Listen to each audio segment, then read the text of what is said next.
Hey guys, welcome back to another fun-filled episode of the Fake Nerd Podcast, episode 284, where we are reviewing Chip and Dale Rescue Rangers. But more importantly, guys, we're celebrating an anniversary today.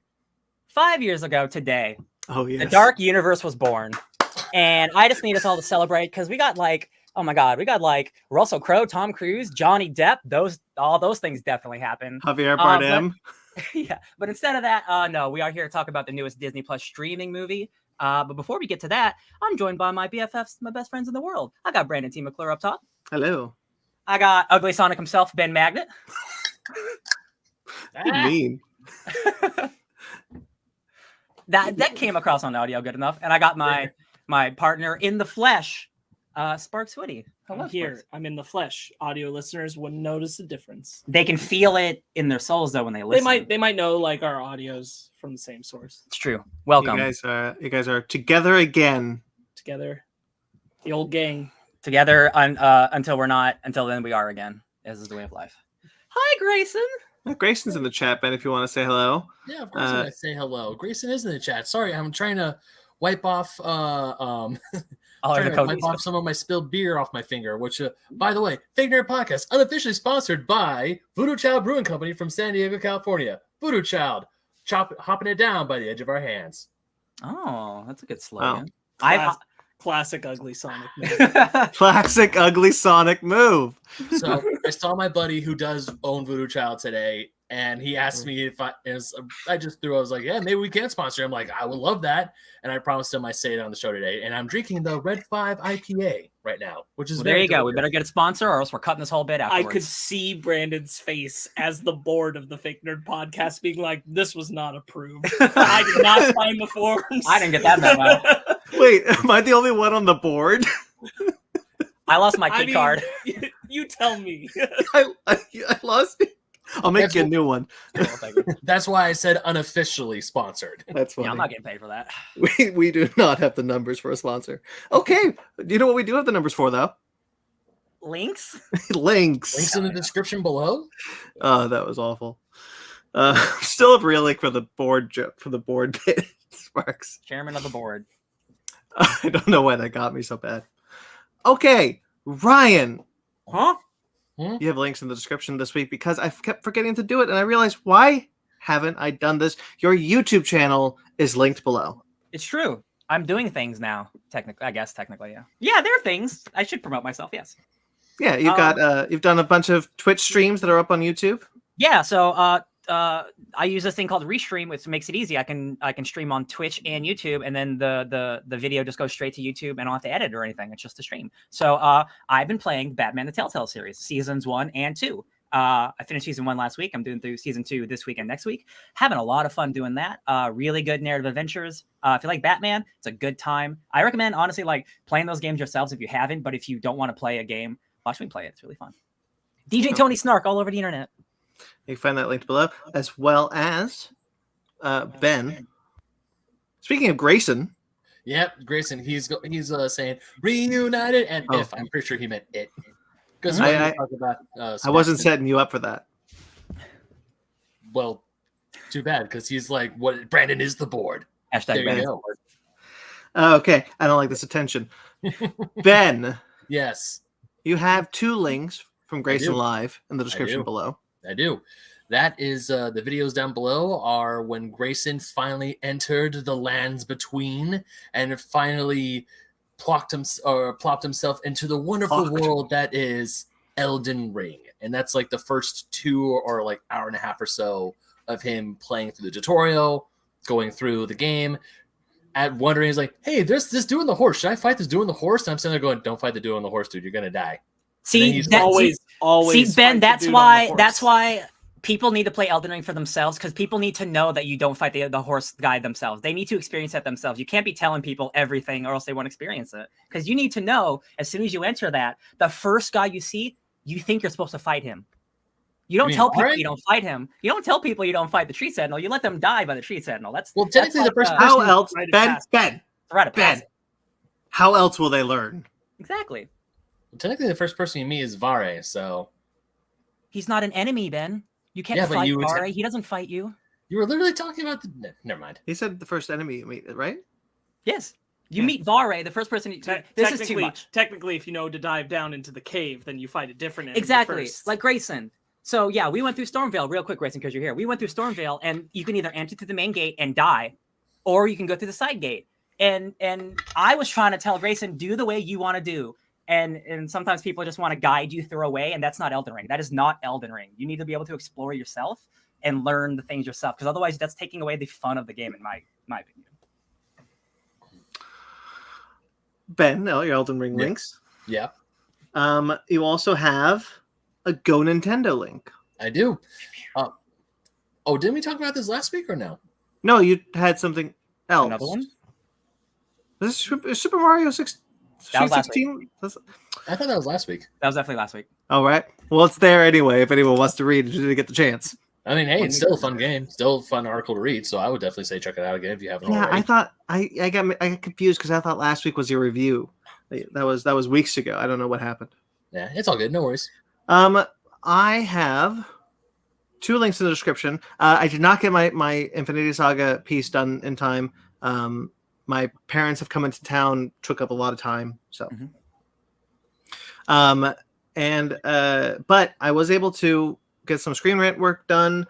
Only 2 of which were published. There was a Zeus article, talk about all the Zeuses and all this like big screen Zeuses. There's only a few. I didn't realize how little there had been. And a Chris Evans non-MCU comic book movies. Those are the only 2 that are up. I've got other ones coming up probably this week. They just weren't ready yet. And I mentioned before towards the end of the show, I talk about how I edit for KaijuRamaMedia.com. I did a lot of catch up this week, and so a lot of my stuff went there. I populated the thing with 3 pieces that I wrote. They're just news pieces. They're kind of out of date at this point. You can read them if you want. They're there. The one I do want to highlight was actually not written by me. It was a review written by Daniel Mendoza, I believe his last name is. And he, forgive me, I don't remember your last name.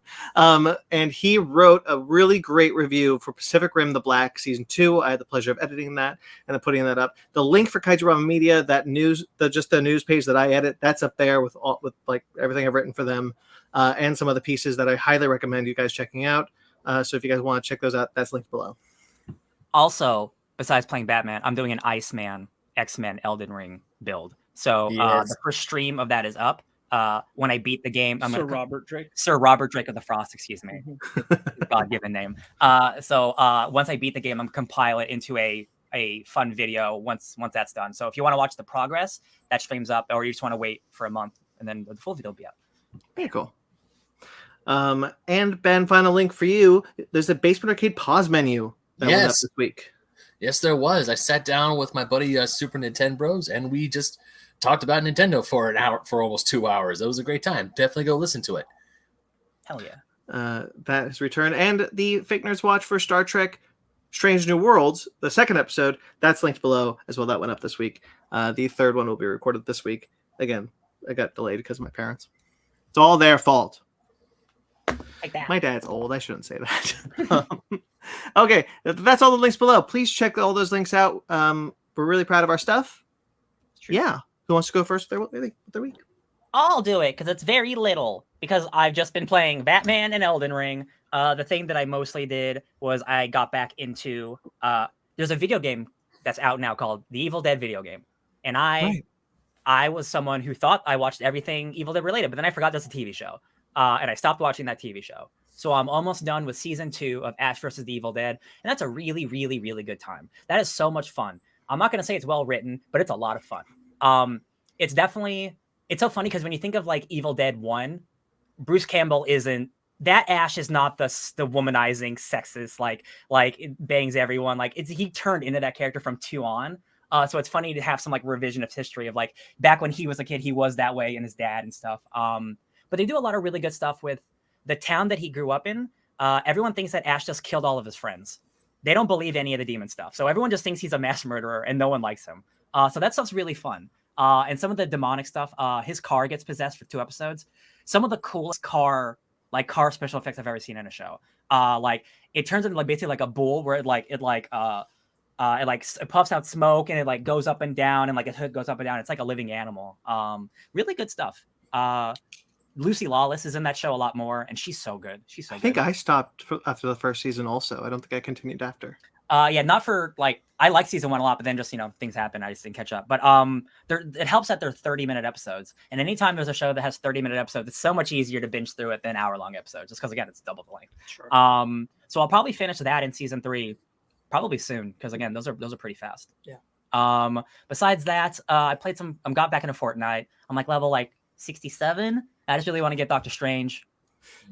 Yeah. I think I could do it. For reference, I'm laughing because I'm level 28 and I'm gonna spend the next week grinding. Yeah. I'll definitely help you because I've done all the quests that I want to do. Now I'm just stuck with the ones I don't want to do. And that's always how it is. Ben, you should try to hop on us. Help us get that Doctor Strange when you can. I should, because I'm level 1 on Fortnite right now. Because every time my PlayStation turns on, it's like, ooh, Elden Ring, ooh, No, piece of candy. That is true. Like Elden Ring. I mean, trust me, Fortnite is there, and there are times I'm looking at Fortnite, I was like, I really want to play it, but then I look over at Elden Ring, I was like, but also I really want to go through this dungeon. Mm-hmm. Oh yeah, I'm gonna go through the dungeon. Yeah. Besides that, I don't think I really did anything else. I read our book club, and I never bringing up the book club early, but I loved our book club because I love Doctor Doom. And this is, I think, one of the best Doctor Doom stories that Marvel's ever told because it tells his story so succinctly and who he is and what kind of person he is. I'm just really thankful that I finally read this book that I should have read like 20 years ago because I love Hellboy and I love Mike Mignola and I love Doctor Doom and I like Doctor Strange enough. So I'm glad I read the book club. Thanks, Ryan, for choosing it. That's my week. You're welcome. Yeah. Thanks, me. Sparks, do you want to go next? Yeah, I guess so. I played some board games. Oh, I'm sorry. Oh, I did play board games too. I'm saying no. I'm abstaining. No, I don't want me to abstain. No, don't be a follower. I could go next. My week is also pretty short. There, make Ben go next. Hell yeah. All right. Yeah. We played board games. Yeah. We're off to a great start. Yeah. My week was chill. Mostly the biggest thing media-wise I consumed was, of course, Elden Ring. Ryan and I was playing with Grayson. I was playing with Ryan. We were helping Grayson go through. We went through Stormvale. We kicked Margaret's ass. We kicked Godfrey's ass, or no, Godric's ass. Mm-hmm. So many names with the letter G and start with God. I forget who's who sometimes. Mm-hmm. Oh wait, no, it is Godric the Graft. Yeah, it is Godric. Yeah. Godric the Grafted. Yeah. I really like Godithan. Yeah. Oh, God, Godithan, man, he's a dick. But yeah, so wait, I'm sorry. Did you hear what Ray's dad's name is? Ben? Yeah. Oh, I heard Dathan, right? Dathan, yeah. Yeah. Star Wars names. Weird.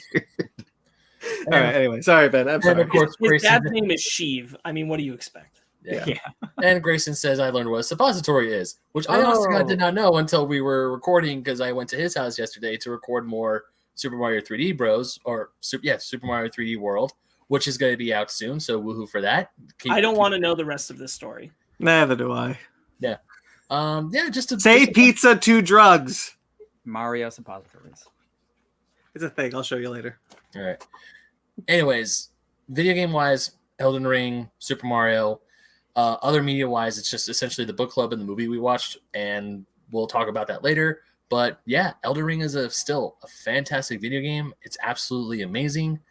And that's about it. That's pretty much just my week. Just Elden Ring and also visiting my buddy's brewery in San Diego. So that was fun. It's incredible that 2 months later, this single player game has more like impact than most multiplayer games do. Because like there is multiplayer, but like it is a game you play ostensibly by yourself. So like that's what an achievement. It sold almost 14 million copies. It's the fastest selling game in the last couple of years. It's incredible. Yeah. So really quick story. When I was streaming, I was playing Elden Ring the other night.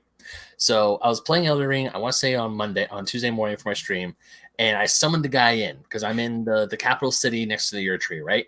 So I summoned a guy in, and we're just going through. I'm trying to figure out how to open this big ass door, and so minor spoiler warnings. In the capital city, there's this dead giant dragon that's just chilling in the city. That's just chilling there. It's dead, and I'm just exploring. This random NPC who I cannot talk to, who I could barely communicate with, is following me. And to get to where I needed to go, we had to climb up the dragon. And I didn't realize there was a part of the rampart that I could walk to because I climbed up the dragon's wing, grabbed a few items, and just walked away because I'm like, oh, there's nowhere else I can go. That's not the case. You can go up further. And the second we got to the part where we needed to go, I'm like, I was saying I love this game for about 20 minutes after that. We go through a part, we fight a boss, we beat him on our first try. I'm squealing like a little girl because I'm like, this game is so good, this game is so good. And then I went into the sewers, I found the Loathsome Dunginger, and I killed him on sight. The Loathsome, we'll talk about him one day. He's truly one of the most vile characters in a video game. There's definitely going to be a Basement Arcade Elden Ring video, and I'm going to assume that video is going to be 2.5 hours long because we're just going to be going on about that thing. And in other news, I finally cracked 120 hours in Elden Ring. I still don't have all the map opened up yet. Oh yeah, it'd be like that. Oh, I'm pretty sure I'm probably not going to beat this game, like fully beat this game until I have like 150 hours in. I'm just projecting that right now. Mine was 165, so. Hey, baby, you're 100 hours ahead of me. Yeah. So, yeah, Elden Ring is great. It's a fantastic game. I've been saying it for the past 2 months. It's, 10 out of 10, still my game of the year. And other than that, I don't have much to say. Beautiful. All right, Sparks? Okay, I'll go now. Can I go now? Yeah, okay. Cool. No, Brandon must go now. I'm kidding. Yeah. Okay, my bad. I abstain again. Damn it, Ben! I'm kidding. New chapter for Dragon Ball Super is out. I read that. I heard. There's Saiyan Pride stuff going on. You heard? I've heard some disappointment from some people. Oh. I get that. Totally not Mark put out a whole 20-minute video. I haven't watched it as I don't want to get spoiled. But apparently he really didn't like what happened in this chapter. Interesting. I'm not disappointed. I do feel like it's a once the chapter gets started, by the end of the chapter we're not really anywhere different. Mm-hmm. It's just kind of the fight is going, and I'm like, okay, I'll wait for next week. It does end in a weird way. It's a very abrupt ending, not like a clear.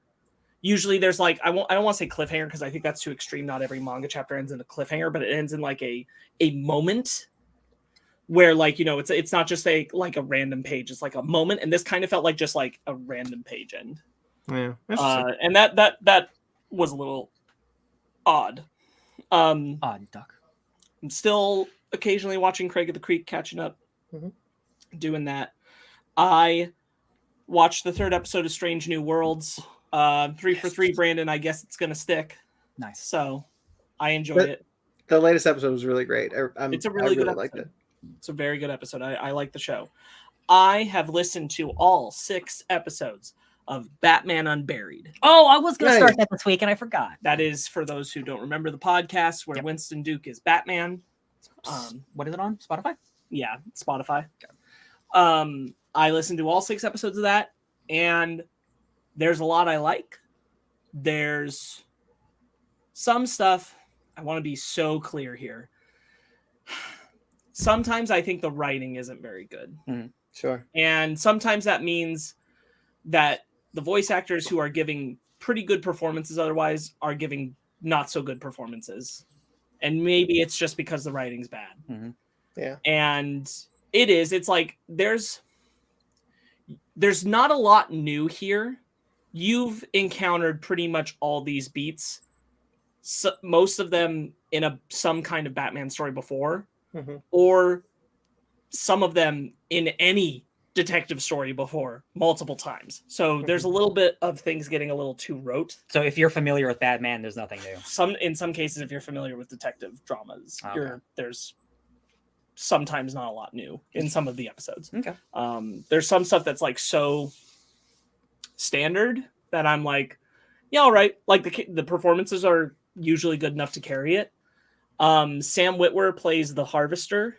Who's a new character. Not totally new. Does exist, but is so little used in the comics that they were able to pretty much do whatever they wanted with him. Like Harrow, which is what they looked for. I only know that because I listened to Sam Witwer's interview on the Ringerverse, which is because they were talking about it. What made me go, okay, I'll go listen to the show. Winston Duke's doing a good job. He only recently started using his Batman. Up to that point, he had been. Oh, you only heard him as Bruce Wayne. Oh, I see. I like his Batman. All right.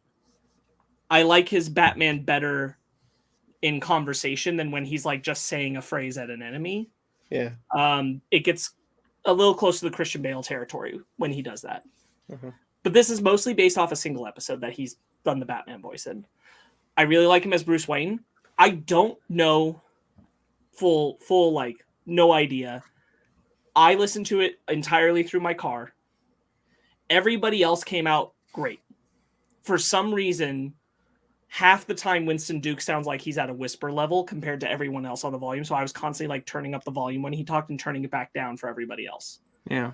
I don't know if that's just me playing it through the car that's doing that, or if that's a problem with the audio mixing. Mm-hmm. But it was specifically only his character, so I'm leaning towards audio mixing. Or which it's again, just a bad character choice. no, it's not his fault. No. I really don't think that. Like, he's not so low that he shouldn't be on the same like talking level as like the actor who's doing a very good job of playing Thomas Wayne. I'll listen to it through. Yeah, let me know because like it could be just because of how I was listening to it, because it's definitely like they are doing left and right stuff. Oh yeah. And most of the time he's coming out of the right, which if you're listening in the car is the further away side, so that might be hurting it. Yeah. I don't know. Also, if he has like a very bassy voice and you don't have a lot of bass in your car, that could lower it too. Yes, because my car has shitty No, bass, so I true. turn my bass down. Winston Duke has a pretty deep so voice, that also could affect it. Yeah. I do like it. I like. Are there him. more coming? Yes, 6 episodes is not the end. That's just all that's out. Mm-hmm. I like his take on Bruce. I like Sam Witwer. I like all the performers are pretty good. The writing comes in and out of doing cool things, and then the interpretation of. Does anyone really know what the story is? No, not really. Okay. When you start the series, this is the very beginning. When you start the series, there is no Batman. There is only Dr. Bruce Wayne. He became a forensic pathologist, wanting to be a doctor, taking off his father. Mm-hmm. Thomas and Martha are both alive. And he is getting too attached to the victims of the Harvester because he keeps empathizing with them and like working backwards to think about who they are to get close to who the Harvester is, and the Harvester figures that out and gets an interest. Is the Harvester the first? That's how the story villain of Gotham, because there's no Batman. I don't want to say too much about like why things are the way they are. Okay. It's just like a weird Elseworld thing. Because no. Interesting. It is Elseworld in the sense like the history of Batman with the GCPD and everything. There's a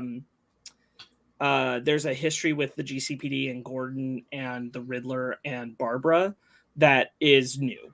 So that in that sense, this is an Elseworld story. Cool. But the Thomas and Martha stuff is different. I don't want to say what it is because I want people to experience it for themselves. There's a thing about it, but you get it pretty early what they're doing. They're only 30-minute episodes or 20-minute episodes too. Yeah, I'm gonna blow through this. But I do like it. I think my favorite performance, as much as I really enjoy Winston Duke, I just don't think I've gotten. He's doing a great Bruce Wayne. I want to hear more of him as Batman. My favorite performance right now, even though half the time I think his lines are just like, so generic, is Hassan Minhaj as the Riddler. Oh, that's an interesting choice. I think he's pretty cool. I like that guy a lot. Yeah. His story is interesting because what ends up happening is he's kind of on an offshoot story with Barbara Gordon. And that's pretty cool stuff. That's a lot of episode 3, 4, and 5 stuff. Cool. So I do recommend it. There's great stuff. There's so stuff. We'll see how it all wraps up, but it was cool to listen to. I did so much more this week, and it all involves Batman. And I forgot because he just reminded me. I finished Long Halloween. I watched part 2. Nice. Incredible. Yeah. Definitely, I think if I combine those two into one movie, that is the best adaptation that the DC animated movies have ever made. I think it's so well adapted.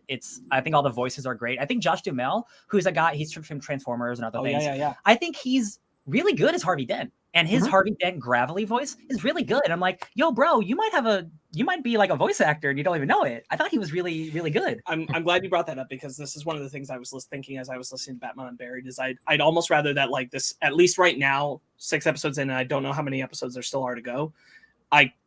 If this story were tightened up into an animated film, I'd love to hear this voice cast. Yeah. You've got, God, I gotta look up his name, but the actor playing Thomas Wayne, you would recognize his voice immediately. So look that up. I also going to. watched because Gotham Knights. Lance Reddick. Oh, Lance Reddick, yeah. Wow. He's going to be Wesker in the new Resident Evil TV show. So he's doing Thomas Wayne, and his back and forth with Winston Duke is some of the best conversational stuff. Those guys both have good voices. So like him as a Thomas Wayne to Winston Duke's Bruce, I'm like, that works. I'm really, really all about this. Jason Isaacs is Alfred. That's good. Really love him as Alfred. He would also like the Hassan Minaj, all these people coming over to an animated project. I'd be like, I'm all about this. Like, that would be awesome. I love it. I also watched Batman. I watched Batman versus Robin, one of the DC animated movies, because I really wanted some Court of Owls fix, and Gotham Knights is not coming out for a while, and that's the only. Is that one of the older ones we watched in the 23? Yeah. I love the first half, and then the second half I don't like as much because the stuff that they do with Talon, it's like fine. It's fine. But all the stuff with Damian and him choosing vengeance over justice, and like his whole thing of Batman is justice, not vengeance. All the stuff with him, I love it. Him and Damian and Dick and all of them, like all them intertwining, all that emotional family stuff is so good. And the way that they represent the Court of Owls is really scary. The way that like there's these like immortal assassins where they can die and they'll like reform their bodies. Like really, really good animated stuff. The stuff with Talon though kind of sucks. Besides that, I also watched one half of 2022's The Batman, but that movie's 3 hours long. So I watched 1 hour and 30 minutes of The Batman, which is a full length movie. I just every 5 or 10 minutes I'd skip some not boring stuff, but not as interesting stuff. The movie's still really good. I watched almost half of it because it's that good. I'm just full in Batman mode right now. I got a Grant Morrison omnibus right here that I'm gonna start reading. I just love Batman. Sorry, go ahead. No, you're good. Yeah. My last note on Batman Unburied, I will touch back in on it as the episodes roll out. If any of you check it out, I'd love to hear what you guys are thinking. You finished like, out. So the 6 episodes that are out, I've heard them all. Overall positive experience. There's some stuff that's very like just really generic writing that's very hard for me to swallow. Moving on from that, my summer of anime continues. I finished real quickly. I really like how you said that. Summer of anime. My summer of anime is rolling on strong. I finished No Game No Life. That was solid. I'm severely disappointed that there is no more because it just stops at a kind of crucial point in the story. But whatever. It is what it is. This happens to all of us. Be like that. I also started Hunter x Hunter. I started that show last year. Yeah. Like 6 episodes deep, and I'm like, that's cool. We've already decided that we're doing it in 3 chunks, so we're gonna get through a first chunk and then we're gonna switch to a different anime. That is the anime that like I'm watching with both of the people I'm living with, but then there are other anime that we're watching that like one of them isn't necessarily interested in. In this case, this is Odd Taxi, which I've started and nearly finished. Odd Taxi I really like. It's a interesting, chill vibe. There is nothing about the script that needed to be animated. This could have been a live action story. It just is an anime, and they do really nice animation. I like the whole energy of it, but it's a very Quentin Tarantino type story.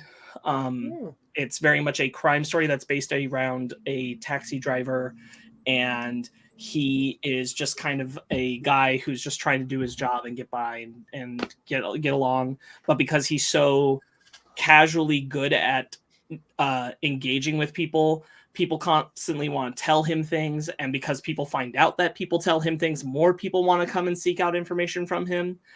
And he is at the yes. So you didn't mention this when you told me this. These are all anthropomorphic animals. Yeah, they're all animals. Wait, what? Yes, they're all animals. You can't see it. They're all. It's like a walrus. So man. your main character is a walrus. I was imagining. I thought you were talking about people. Me I was too. imagining, like Your main Yakuza man. character. Your main character. Yeah, they're all anthropomorphic animals, which is the thing that makes it like visually all the more engaging. They all recognize each other as different animals. So like they'll talk about like someone as a gorilla or whatever. So it's very much the kind of story where you'll have in like episode 3, you see a character in the background for a single like moment, and then they are the main character of the next episode. I love that. And that kind of stuff. But the main story is just kind of rolling along. It's not episodic at all. It all is like one big narrative stretched out. So it's hard not to watch in really close sequence because the details are just rolling into each next episode. Your taxi driver is suspected of having kidnapped a girl who's missing, and there's all these different parties that are interested in who took the missing girl, but it doesn't seem like the taxi driver is actually involved at all, but it puts him at the center of all these interested parties, and they're like, oh, you didn't take the girl. Well, never mind. I want you to inform on this thing for me or do this thing for me. And there are corrupt cops, and there's teen idols that are involved, but the people who are managing the teen idols are running a sleazy campaign with the crime people. Just all kinds of really cool characters, really great beats. I really dig it. I really like the vibe. Highly recommend Odd Taxi. It's a new anime. It came out last year. It's 13 episodes, and we're at episode 9, so we're very close to the end. I love short. I can't believe you buried the lead on the animals. I really don't think about it because it's not important. It feels secondary to the story. Mm-hmm. But yes, visually it's very engaging because of how they are. It's funny because we were talking about it, and there's a part where a girl who is a llama, she is falling in love with the taxi driver, and once you get to a certain point, Michael pointed out to me, he's like, I guess I thought maybe he was just large and unattractive, but I guess he's just a walrus. That doesn't actually mean anything about how attractive he is. Yeah. Because he's just relatively the size of a walrus. And that doesn't mean that he's not good looking for a walrus. So I don't know. It's just, it's got really good stuff in it. I really enjoy it. That's my week. Love it. That's the whole thing? Yep. All right. I finished Mr. Mayor, which is the second season of the Tina Fey series on NBC that was recently canceled. We talked about that last week, I hope. And I'm really bummed. I found that show to be very funny. It was very much my kind of humor. So every episode there was a joke that just really landed for me. I love Ted Danson just in general, so he's always just fun to watch. Mm-hmm. And it ends on a cliffhanger that I would like to have seen resolved. Oh, that's a bummer. So they did not realize they were getting canceled, and they thought they were like, let's cliffhanger this. And sadly, I feel like that's the story of a lot of network TV right now. Did I ever tell you the story of The Lost World? Arthur Conan Doyle's The Lost World on TNT? You're going to have to be more specific about what story. Well, the one where it got canceled. Oh, no. Okay, go ahead. Okay, so it lasted for 3 seasons, and every season they realized they thought they were always on the chopping block. So the first season was coming to an end. They're like, let's just wrap up the story. Just in case we're canceled. So they did. But they were renewed. So they were like, okay, well, we might get canceled this season, so let's wrap up the story. And let's hope that we just don't get canceled. So they wrapped up the story, and they got renewed for season 3. Season 3, they were getting cocky. They're like, well, we got renewed 3 times. Why don't we just end this one on a cliffhanger, and we'll go out. Canceled. Yeah, that's how you learn. That's why I do think you told me that story before. Now that you said it, that's why you always put as much as you can in each season. I really like that show. That cliffhanger still bugs the shit out of me. Sure. Womp womp. I talk about this now. I saw a movie called Operation Mincemeat, which is on Netflix. Colin Firth. Mm-hmm. Yep. Yes. So if you don't know what that is, it is based on a true story about how the British British spies, wanted to fool Hitler into thinking that the Allies were going to attack Greece and not Sicily. So Hitler had all of his troops in Sicily, and it was going to be a massacre if they went. But they had to go to Sicily. So they're like, let's try and trick Hitler's forces to move to Greece so that we can go to Sicily and be fine. And to do this, they dropped a dead body on Spain and hoped it would get to hope that classified papers that they wrote, fake classified papers that they wrote, would make it to Germany. Mm-hmm. It's a wild story that I knew before I watched the movie, and it's great. I really liked it. It's a really fun and refreshing, World War II story. It's a story that is crazy enough to think that it's fiction, but it's also a true story that kind of puts I don't want to say goofy spin, because you don't want to make World War II goofy, but it kind of makes it more fun to watch than your just average war movie. No, sure. In hindsight, the situation was ridiculous. Yeah. Because they had, so Ian Fleming is the one who made the plan, James Bond's creator. because he worked in the spy agency. And he came up with a plan, and Churchill just happened to like it. So they were just like, well, I guess we do this now. And it's crazy because they have to like find the right dead body, and then they keep it under lock until it can, so that it doesn't decay, until they can just drop it on Germany and just hope that the right autopsy guy doesn't get it, and that the papers somehow make it to Germany. It was such a wild story. Really great movie. Highly recommend. Sounds cool. If you like or dislike World War II stories, I think it's still a fun movie to watch. I saw, I'll do this actually. I read The Mighty Thor. I started reading, so I read Thor's. After last week, I read Thor's, which was the Secret Wars tie-in, which I'm actually not going to talk about because, spoiler alert, it's my book club next week. And then I started reading The Mighty Thor again, which is the second volume that carried off after Secret Wars. And as well as I finished Loki, Agent of Asgard, which is written by Al Ewing, which I've talked about before. So I'm moving right along on my Thor read. You're definitely going to finish. Absolutely. It's so hard to put him down. Yeah, when a book's good, you'll read 100 issues in a month. It's easy. Yeah. I really just kind of blanket. I really like it. And Loki, Agent of Asgard was really cool because the Last Days story were a bunch of stories that were happening across the Marvel Universe because the universe was ending. Secret Wars was happening. Everything was ending. So they did this Last Days story arc for most of their books, or like a one-shot or something, to kind of just tell what they were doing when Secret Wars happened, when the final incursion happened. The Loki one has a lot of wrap-up because Al Ewing decided not to continue the book after Secret Wars. So he was wrapping up everything. Probably was canceled, honestly. Yeah. And so he was doing a lot of wrap up. So we get a lot of explanation of what's happening, such as Loki is actually not an older version of Kid Loki. He killed that version and then became this. He's actually the teen Loki that we've been following is actually the young version of evil God of Evil Loki from the 60s. Who knew? There you go. Loki. That was a cool reveal, and like everyone on Asgard like hates him, like, oh, screw you, Loki, you killed our, because everyone liked Kid Loki. And he was like, you killed our Loki. And he's like, but I'm trying to be better.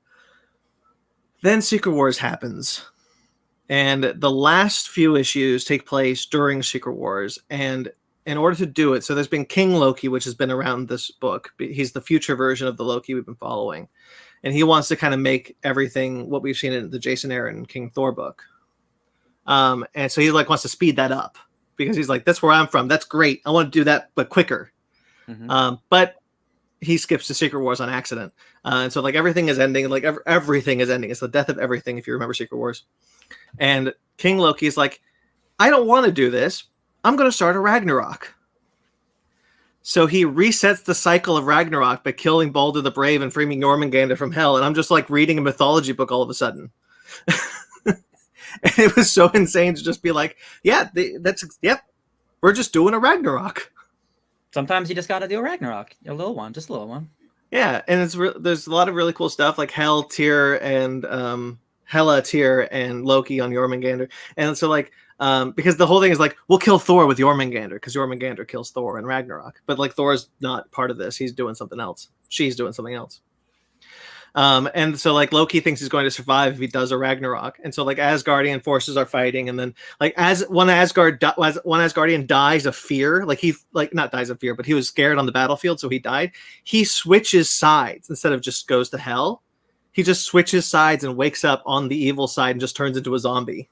He was a coward. And I was like, shit, that's awesome. Yeah, that is cool. And then obviously it doesn't work because you can't stop Secret Wars. So the Ragnarok just ended up being for naught. And then the last two issues are just Loki being like, yeah, what's the nature of stories if we created gods too, and blah, blah, blah. And then I'm just going to skip Secret Wars, actually. So, and then he just pieces out of the book, and that's it. Bye.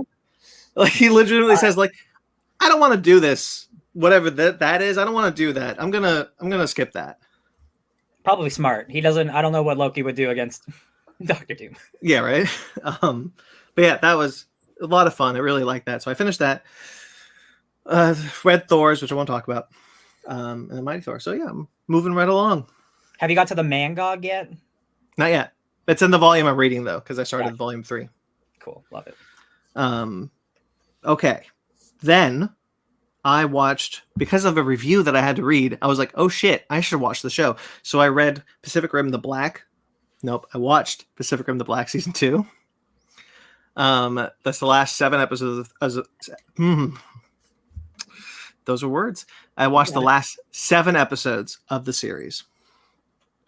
I'm very bummed that it ended, but I really liked the show all in all. I think that show was really cool and introduced a lot of really awesome concepts to the Pacific Rim franchise. Like I've tweeted about it, but like we meet the first Category 6, and it's this beautiful kaiju called Breacher that I just can't get enough of that design. There's a lot of really cool new designed kaijus, and then we also see some old favorites. And then there's this thing of like witches, like the sisters of the kaiju that like are this cult, and like that's all really cool too. But it definitely felt like they didn't prepare to only get 2 seasons. And I know they did a bunch of setup and then like they couldn't get the payoff. That sucked. Did you ever watch the last 4 episodes of Avengers: Earth's Mightiest Heroes? Oh yeah, that thing that's straight up got canceled. Same thing. Yeah, that's a bummer.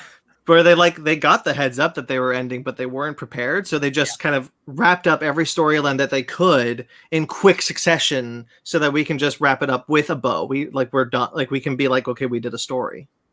That's always a bummer.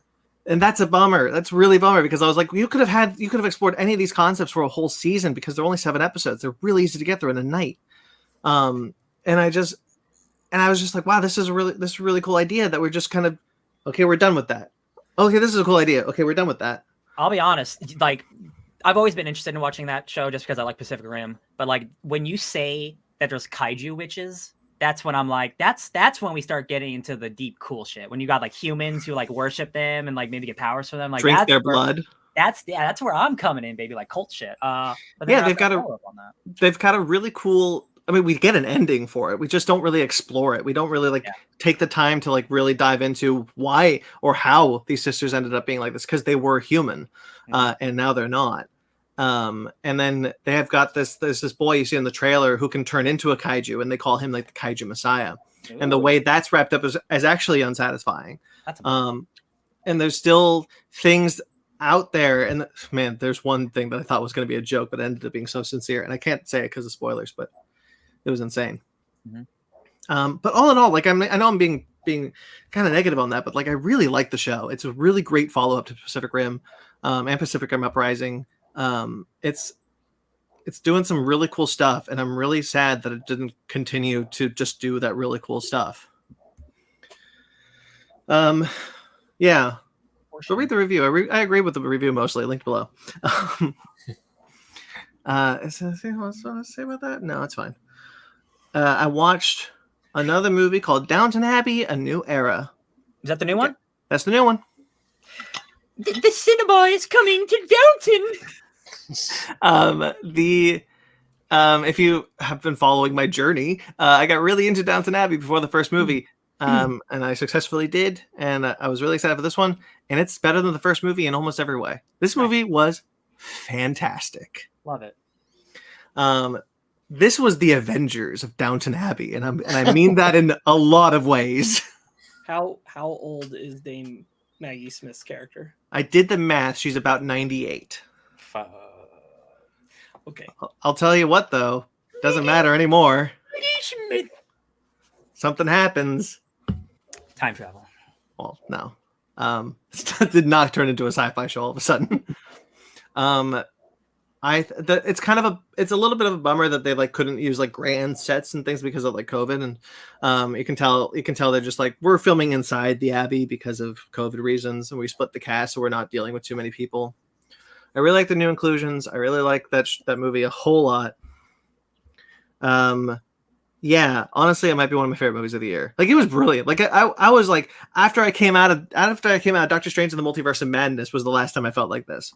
Like, I was just like, yeah, that was awesome. Not in kind of the same way, but like, it was really cool. I really like that movie. Hell yeah. But I went to see it. I want to talk a little bit about the experience of when I went to see it. I went to the Alamo Drafthouse, which relatively recently opened in downtown LA. Nice, finally. Yeah, I've wanted to go since they opened, but we just never had the chance. And then we finally decided, like, they're doing an early screening of Downton Abbey. It's going to be the only time we get to see it this week. Let's go. And that's a really cool theater. It's not too expensive. It's a little bit cheaper than your average AMC. And they have a rule that if you like talk or like on your phone, you get kicked out immediately. There's no second chance. Hell yeah. Ooh. So they like are really strict, and the way they make you feel like a luxury theater. Like you'd sit down and they're just like, what do you want? What do you want to order? And you got like a menu, like, oh, I'd like unlimited popcorn and unlimited drinks, and you can order throughout the movie, but you can't talk, so you got to write it down on a thing, and then they come get it like a ninja. Really good food. I had mozzarella sticks and the cookies. They had like these big chocolate chip cookies. It's like a restaurant. They had like a proper restaurant. It's not like theater food. Right. And then it's just a really great experience. It is definitely a theater that is owned and operated by people who just want to like make the theater experience as perfect as possible. And I will not lie that the theater experience could have really helped my enjoyment of this movie. Mm-hmm. Because it also felt nice to just kind of all be there sobbing at the end. Like Avengers Endgame. There you go. Showed up. Or Coco. Or Coco. Is anyone else crying? Or So I more. haven't seen that movie since theaters. I've seen it a few times. Listen, Okay. I haven't watched it since I saw it in theaters because I know I'm going to Yes, cry like a baby. Watch some Pixar movies soon, Ben. That's right. We're doing that. We are doing that. The final thing I have to say is I went to a musical. I'm cultured Hooray. now. Oh, I also wait, but that was last week. Or was it this week? When did I see that musical? When did I see Last Candy? week, right? Or I saw it not even musical. I saw a play. That was last week. I don't know. I went to see Hades Town. Nice, very cool. If you guys don't know what, He'd gone to it. That's right. That's right. wait, what'd you say, Sparks? I said we recorded late because he'd gone to it that Right. day That's right. last week. So I saw Hades Town, which is a Tony Award-winning musical that is retelling the story, the Greek mythology story of Orpheus and Eurydice, and it's awesome. It's really great. I haven't seen a musical in a long time, not since I think I saw School of Rock the musical, and that was Hades Town. Hades Town was really inventive, and the music is really great. The set design was awesome. I really like the guy who plays Hades. Like he stole the whole show. He like commanded the stage. It was awesome. They do some really cool things with like blocking of like the stage has a wheel on it that people walk on, and like there's a song where like they're like walking like this, like almost side by side, but walking opposite directions and just kind of keeping pace with each other. It was so cool. Yeah, I really like the musical. I can't say too much about it because I know for a fact one person here wants to see it. Sparks? Yeah, it's Yes. true. I mean, I like musicals too. I just didn't think I'd see it anytime soon. No, I probably Yeah. won't either. I hope it gets a DVD. It was an anniversary gift from Zara, which is the only reason why I could do it. But yeah, I really loved going to it. I really liked the musical. I also really just like Greek mythology, so it was like, hell yeah, musical Greek mythology, cool. Kind of rentish. All right, I believe that's my week. I think that's my week. Yeah. Beautiful. Shall we do that voodoo that we do? Voodoo? We're not sponsored.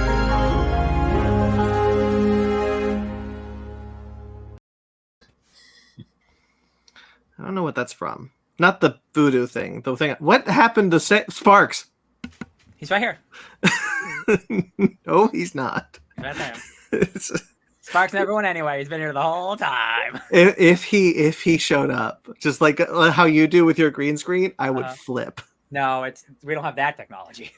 We're just dealing with dog stuff back here. Got it. Okay. We do have some sad news up top. Today, just earlier, Colin Cantwell passed away. Now, if you don't know his name immediately, that's fine.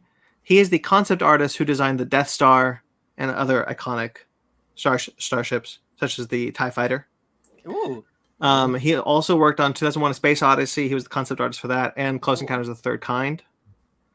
And obviously a lot more. He passed away this week at the age of 90. Ooh, That's wow. a long life and a legacy. That Yeah. dude's work will live on literally for the rest of time. Mhm. Yeah. Like you say, TIE Fighter, and that alone. I hope he got money. I hope he got some residuals from that one, baby. I hope his family is Yeah. secure because of the TIE Fighter alone, maybe. It was That's awesome. yeah, I mean, like, you never know, because like those contracts back then, he probably got like a one-time fee. Yeah, especially with how artists are dealt with these days. Yeah. Yeah. But yeah, I love his work, obviously. Like, Death Star is one of the most iconic things in all of cinema. Yeah, definitely. And then Vangelis, Yeah. really great composer, Blade Runner, Chariots of Fire, And just their own original work. just their own original work. And a musician. Yeah. He passed away this week at the age of 79 due to heart failure. That's a shame. Blade Runner is my favorite movie. And the music in that movie lives rent free in my head for all of time. Certainly, when I was a kid, that soundtrack would be on nonstop in my head, or on my CD player, or whatever, my YouTube channel. That's a shame. Like, definitely, like one of the legendary composers of our era. His legacy is really like, he moved film scores to synthetic. Like, that was the thing he did, and that Chariots of Fire theme ended up being so popular. It won like awards, like a Grammy. That's what they're called. Yeah. And because of that, like, shifted filmmaking away from big orchestra and into synthetics. Yeah, him and I would say him and John Carpenter are the two guys who really were like, it could sound different. Yeah. It doesn't have to just be traditional orchestra. But yeah, like, that Chariots of Fire thing is used nonstop all the time in everything. Mhm. Like, It's a very iconic theme. Yeah, so if you don't know like his Blade Runner or some of his like original stuff, like, you know Chariots of Fire, you know that song. It's in everything. Right. Yeah. Big legacy as well. Yeah. 79 though, that's not that bad. That's not bad. Yeah. All right. Some comic book news. We knew this was coming, but now we have the information. Deceased 3, War of the Undead Gods. This is going to be the quote-unquote final chapter of the DC saga. Deceased saga. Obviously written by Tom Taylor with art by returning Trevor Hairsine? Mm-hmm. Hairsine? He's done the art before. This is going to be an 8-issue miniseries, which is 1 more than the last one and 2 more than the first one. Makes sense. Big story. I like that it keeps getting Dead Planet 7 issues. So this one 8 issues, just one by one. Next one's 9. This is gonna be out in August. Just in case I've removed the spoilers from the description. I'll only talk briefly about it because if you haven't read the last issue, Dead Planet, like, I don't want to spoil that for you. Yeah, it's big and good. As the anti-life equation spreads into the cosmos, the survivors of Earth prepare for the coming apocalypse and realize their only hope could lie in the most powerful surviving hero from the first Deceased series. I'm just like, reading that second Deceased book made me realize, like, man, this is the Justice League that I want. Like, truly, like the legacy Justice League with like John and Damian and all them. Green Canary. Black Canary is a Green Lantern, right? Isn't that what? Yeah, like, really great shit in that book.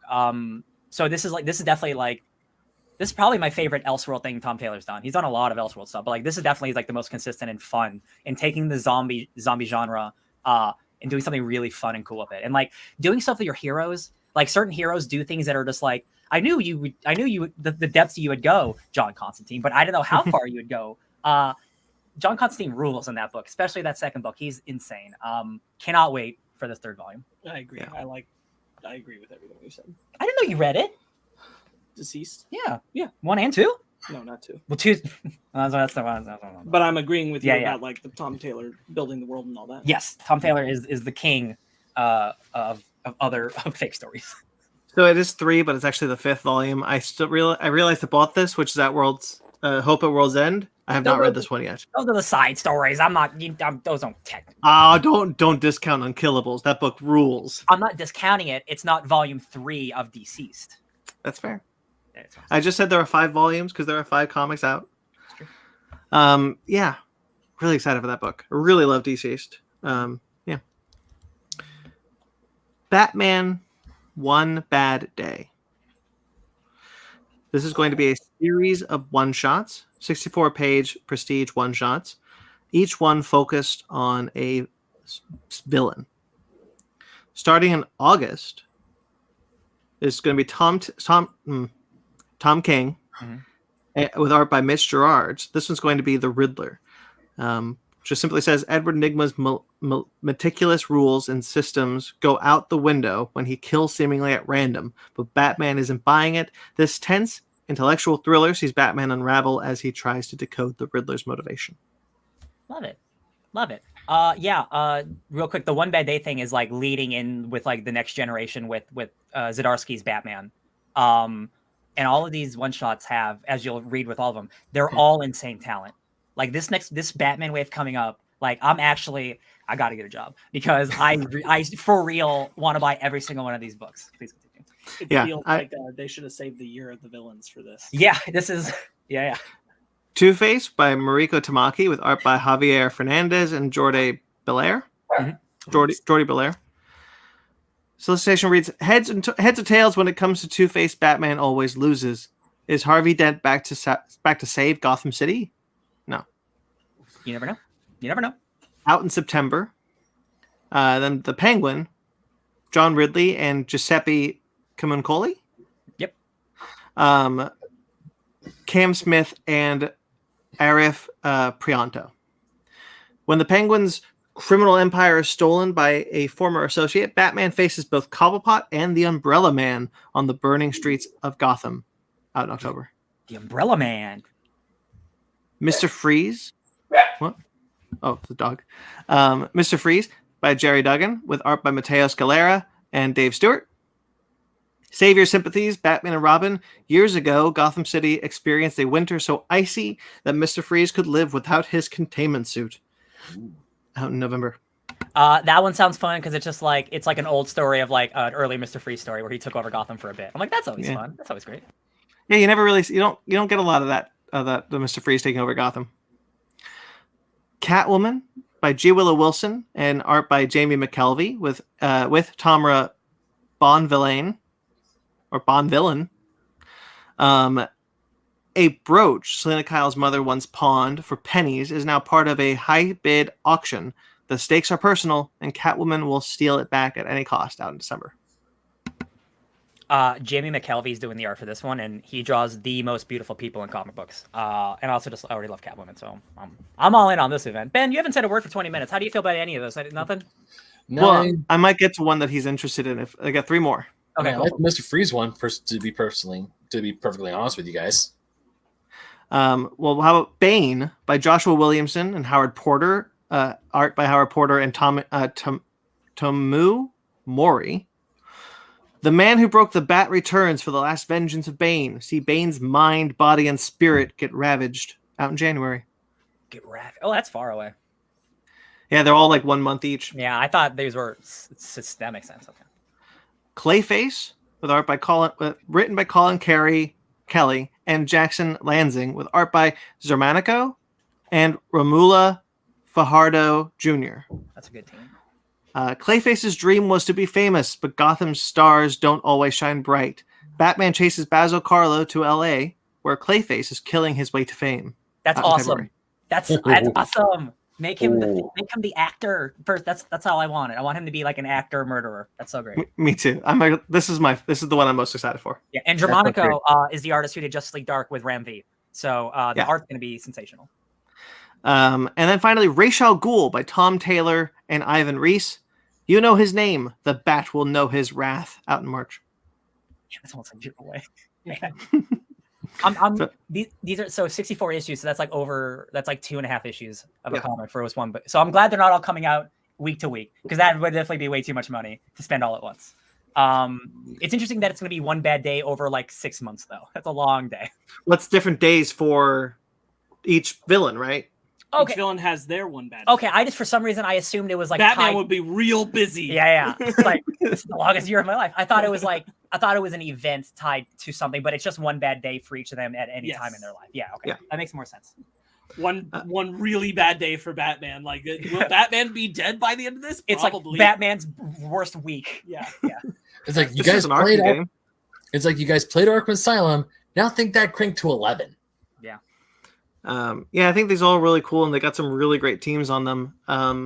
This is basically them giving them their Killing Joke. You know, like this is like you look at the font, and it's the Killing Joke font. Oh, I didn't. I kind of wish that this was like all one day, and that comics was at a place where they'd be willing to get to like the 7th story, and then Batman's just like coming into the room like, Fred, I'm begging you. I need a break. He's like, man, I had to drive all the way from downtown to uptown and back again. This sucks. I need more children. I can imagine. I just imagined the next panel on the Penguin slam the door.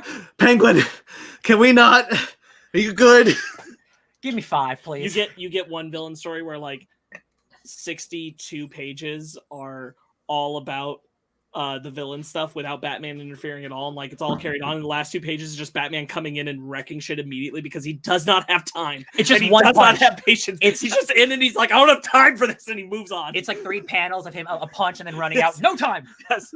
That'd be actually really funny. Yeah. Like monologuing for pages. Yeah. He hops into the Batmobile, just like no time. No time. Sounds like something out of the Looney Tunes. He's literally comic picking books up from the beat you saw him end in the previous story, but it's taken all these pages to get there, and he's like, I gotta move. Gotham needs me. 2 times. Oh, God. I prefer that actually. Now I'm very disappointed. That sounds like something out of the Looney Tune books, to be perfectly honest, where Right, like, villain monologues for 5 pages. They'll never be that quirky with Batman, Yeah. but I wish they would be. Me too. Ryan, you love Superman's pal Jimmy Olsen? I do. It is the funniest comic book DC has ever made. Superman's pal Jimmy Olsen's boss, Perry White, is coming. It's going to be a one-shot, which will feature a 7-page story from Matt Fraction and Steve Lieber, the team who did Superman's pal Jimmy Olsen. And then we'll have reprinted material from Elliot S. Megan and Kurt Swan, Neil Clyde, and Dead Haspiel? That's his name, I guess. Okay. He's very much alive. I don't know. That's true. Yeah, Brian Michael Bendis and Ivan Reis. So yeah, it's going to be like reprinting a bunch of old stuff with a new small one-shot just about Perry White. That's really cool because Perry White, I don't think, has ever had a comic. People were mad about this online, and I don't understand why. Perry White's never had a comic. Like, why is Perry White getting a comic instead of this character? I'm like, name the last Perry White comic that exists. Like, I don't know if it does. Let him have 7 pages. Let him have 7 pages. Thank you very much. It's a continuation of, like you keep saying, one of DC's best books. Yeah, it's not just one of their best books. Like it is the funniest comic book DC's ever made. Like, hands down. Like, it is like every page is like some of the best comedy you could find, and it's a 12-issue miniseries. The fact that like they get to continue it even for 7 pages is fun because Perry White is such a rascal. I didn't put this one in the news. Now I don't even know why. But there's a book coming out called DC Saved by the Bell Rev. Oh yeah. That's going to be a one-shot with a bunch of creators returning to like Tiny Titans by Art Balthazar and Gotham Academy by Becky Cloonan. That's all. I'm surprised you didn't put that in there because you love Gotham Academy. I must have slipped my mind. That's a great title. Yes, Saved by the Bell Reeve, absolutely. That is a really good title. Okay, moving on. Let's talk about Stan Lee. Okay. So Marvel has signed a 20-year deal with Stan Lee Universe, which is a venture between Genius Brands International and POW Entertainment. Who owns his everything. Who owns it, basically, yeah. POW was, I think, started by him, but like Marvel doesn't own Stan Lee's likeness. They do. So now Marvel has signed a deal. This will allow Marvel to use his likeness for future feature films, television productions, theme parks, various experiences, quote unquote, and merchandising. The deal gives Marvel permission to use his name, voice, likeness, signature, image, existing footage, and audio recordings. And currently, they want it, like everyone's, people jumped on this pretty, I think, rightfully. But the article wanted to be clear. At the moment, they do not have plans to digitally recreate him with cameos. There is, because I know, Ben, I'm sure you look angry already. There is a lot to be angry about. I think people need to learn more about it before they just go full outrage, because it's not like he's not going to show up as a CG Stan Lee in Black Panther 2. That's not the plan. They're going to to be fair, not yet. I don't think they're going to do that. It's going to be for merchandising and using also of like, hey, Marvel fans, the thing he used to do for 50 years. It's going to be doing that stuff. I don't think he's going to be a cameo in the next movie. I also think that I think the important thing to mention was that it's they also get archived footage. If there's a Stan Lee cameo, perhaps someone is just watching an interview on TV in one of the apartment buildings that we see. Yeah, I think people are jumping to, and again, because he's dead, like I get it. I think they're jumping to extremes before they even have all the information. Yeah, and I'll fully admit I was definitely one of those people, because the second I heard this, my brain instantly went to, oh god, they're gonna CGI Stan Lee. Yeah, and I don't want that. They just go, let's Tarkin this bitch. after he passed away, it's like, okay, his Endgame was his last cameo. It hurt, but that's what happens. He was in his 90s. So now that I hear that they're going to use archival footage, and I'm not 100% a big fan on the whole merchandising bit, but at the exact same time, if I find a really cute Stan Lee doll, I'm probably going to buy it because it's an adorable Stan Lee doll. I mean, how many Funkos do y'all own of Stan Lee? By any chance? Actually, I don't have any, to be perfectly honest, but you're right. But as long as they don't go that far, now that I know that it's mostly merchandising, archive, because I do agree, maybe like if they put an archive footage or like maybe a hologram of an old Stan Lee interview, I would be okay with that. They're not digitally recreating him and making new lines and new content. It's like this, we're just taking old. It's kind of like if they do what they did to George Carlin in Bill and Ted Face the Music, as like, hey, here's a museum piece. I'm okay with that. That's fine. That's giving homage to what happened, and they're remembering the past, but still going forward with the future. So, I mean, this is still icy territory of what they're doing, but absolutely. I mean, I will admit, when I first went to Avengers Campus, I was actually shocked there was no statue of Stan Lee or any mention of Stan Lee anywhere on the campus itself, unless you go to the Hollywood backlot, and there is a sign with a caricature of Stan Lee that says "Stan Subs." That was it. That's I think why this deal happened. Like the baseline of the decision to make this deal was for that, to get like a statue of him in Disneyland or like the only thing, because they cannot use his likeness. Marvel cannot use his likeness. Because I think they finally. And so I also think real quick, Ben, that this could be how we get that Stan Lee biopic that Marvel wants to make. Okay. Yeah. Honestly, when I think about this, I think of the way that Disney does with Walt Disney. They use archive footage and I do too. I do not think we're going to be seeing a CGI Stan Lee in commercials. Hey guys, I'm here to sell you on Captain Marvel 3. I know Disney recently has been really shitty about like CG, like all that stuff. I do not think they're going to do that to Stan Lee. I do not. I really believe that like they will use him to the degree where it's almost creepy, but they will not pass the line. I do not think they will do that because the stuff with Luke was just enough. Do you think they're going to do that with like Stan Lee himself? Like that will destroy it. That will ruin any goodwill they have. Like I just don't think they'll do that. Sparks. I think validly, it's also worth pointing out, Stan Lee would probably want that. Yes, he's a whore. Stan Lee was the biggest whore out of anyone. Yeah. That he would want the CGI recreation of himself. He would think that's neat and want that. They're probably not good, but he'd want it. But like whether I think that's like great for what technology is doing going forward, I think he'd probably want it that way. But I also think like I wouldn't write it out that eventually we're going to get stuff like that. I don't think they're going to put him in the MCU movies, but I wouldn't be surprised if we get like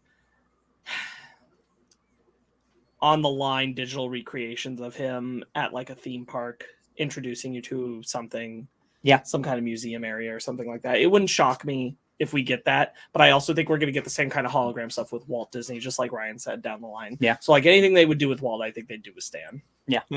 And I'm not as well versed in Walt, but I personally don't know anything that's like extremely gross that they've done with Walt Disney. Not yet. So like, if that dude's been dead for this long, then I'm not too worried. Maybe if you get like, now you'll get your like Marvel themed fireworks or something show, Stanley and now Stanley will be, because Walt's been in them, and so I'm thinking of like that, and it'll be like some quote about chase your dreams, heroes, and that kind of thing, and now he'll be in that footage, but it'll be real footage of him. You hear like a greetings, true believers. Sure.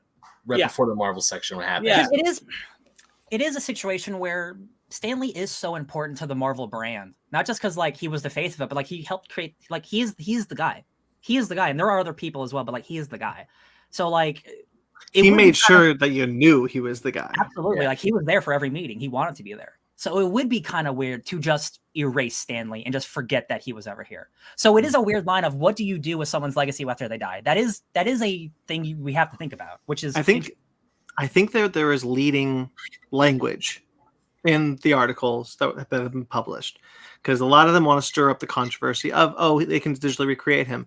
I understand that language is in the deal, but I do not think that the reason they made this deal was to make a CGI Stan Lee and plop him in a Marvel movie for a cameo. I think this has more to do with what we're talking about, which is the theme park option where he shows up in the park somewhere as like a hologram or archived footage. And again, that biopic.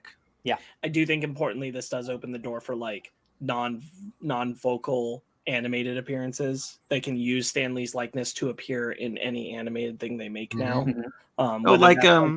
Like what they did in Spider-Verse when he just kind of shows up in places, or Teen Titans Go. Yeah. Like, but without him talking, but like you can see him as like a background thing in an animation piece. But I'm also thinking of like if they want to make animated videos talking about the history of Marvel, right now they can animate a Stan Lee into that without a rights issue. Or even then, even in future Marvel films going forward, maybe do what they did in the Defenders shows. They have a picture. His picture. Or even in Deadpool, where it's a picture of Stan Lee. So they can do that. I mean, I'm okay with that. Yeah, I agree. So I mean, I'm glad we brought this up, because I will not lie. The second I saw that headline, my brain did go straight to the dark side. Oh yeah, mine too. But then I had to like. That's what they want you. That's what these people want you to do, because they want the hate. They want the hate clicks. The kind of thing that sells. Gotta get them hate clicks. It's like you're at your keyboard ready. It's like I'm ready, and then you read. It's like, oh, actually, that doesn't sound too bad.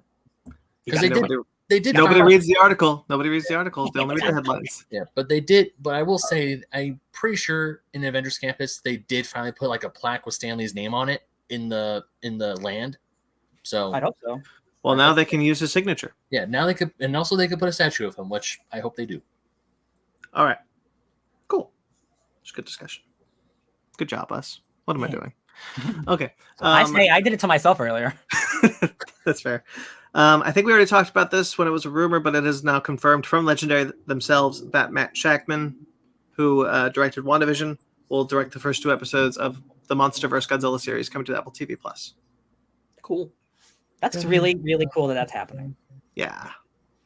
They're Legendary's like, our first live action MonsterVerse series, and I'm excited.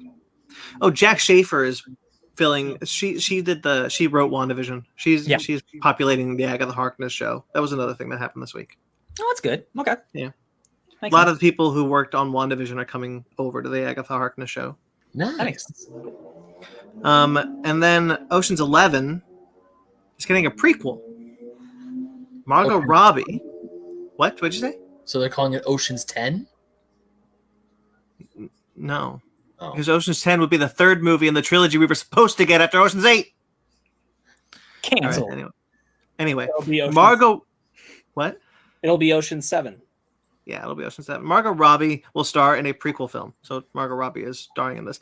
Why not just put her in the movie sequel to Ocean's 8?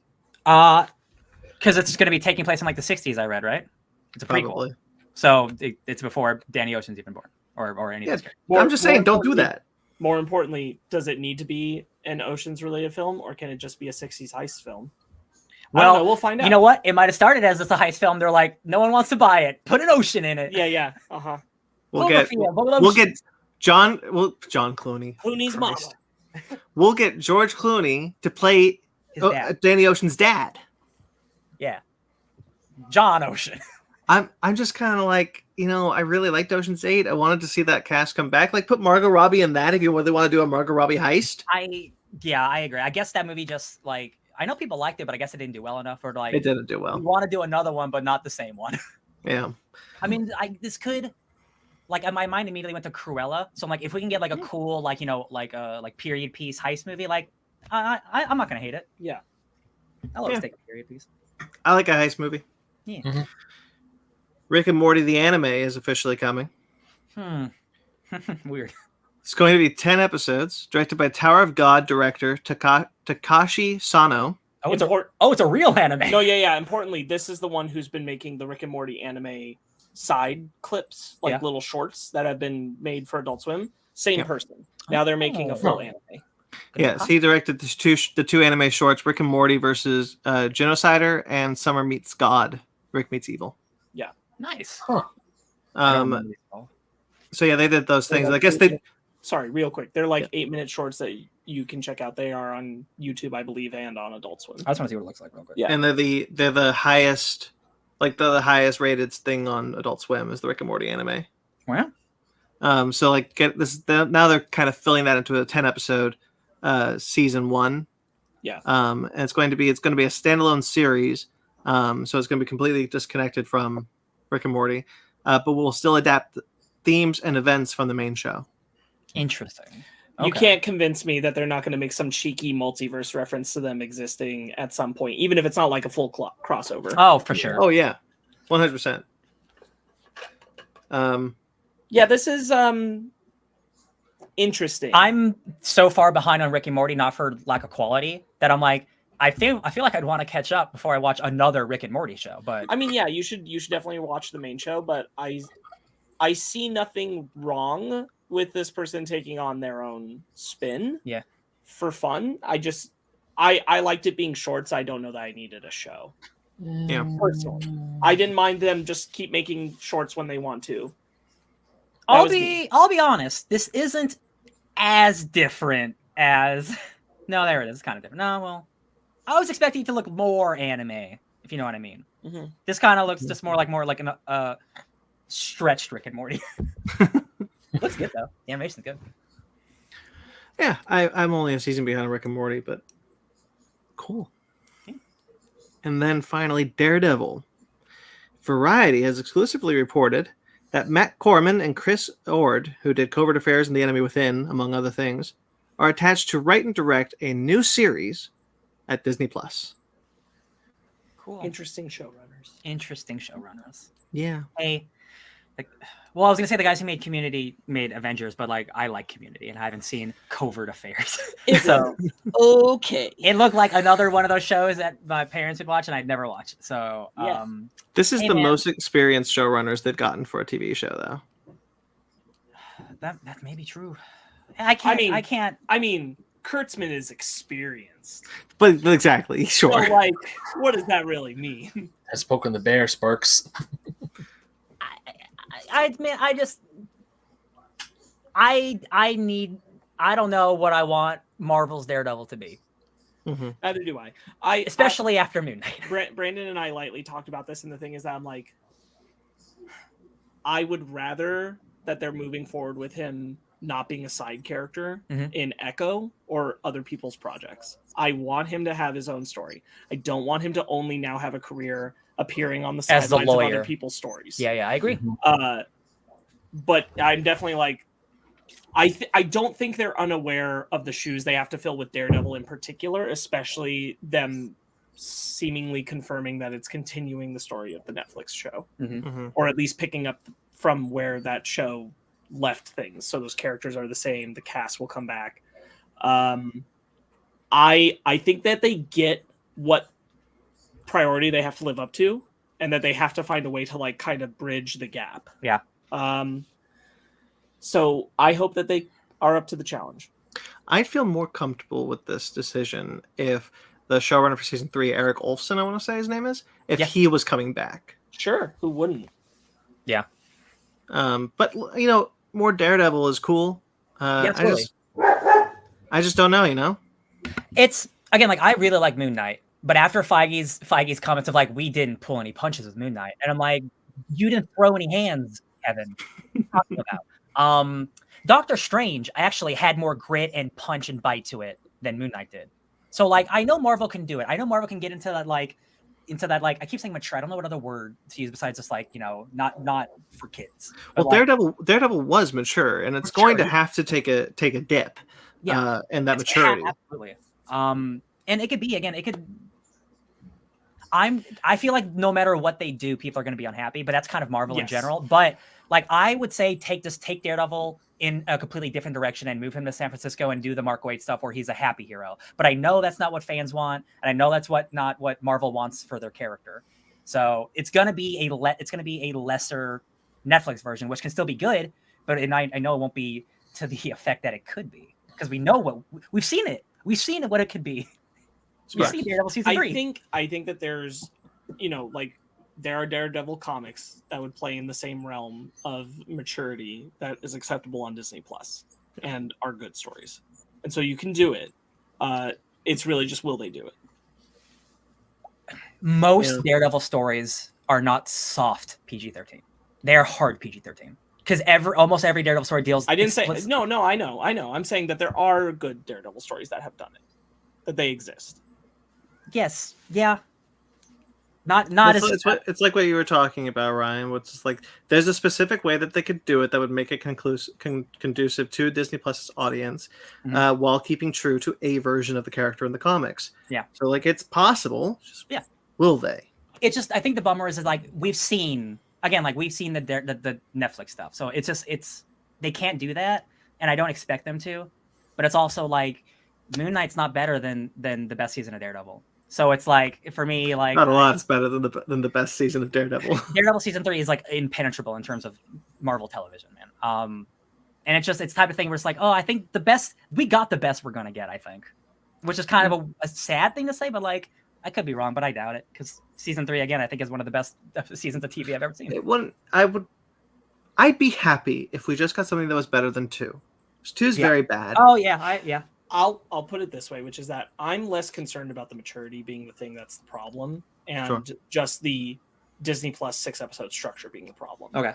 I'm more concerned about the quality being there for that than I am about, like, can it be mature enough to be a good Daredevil story? Yeah. I have faith that they can make a good 6-episode Disney Plus Daredevil story. Oh, I just am not convinced that it's going to work within the structure right now.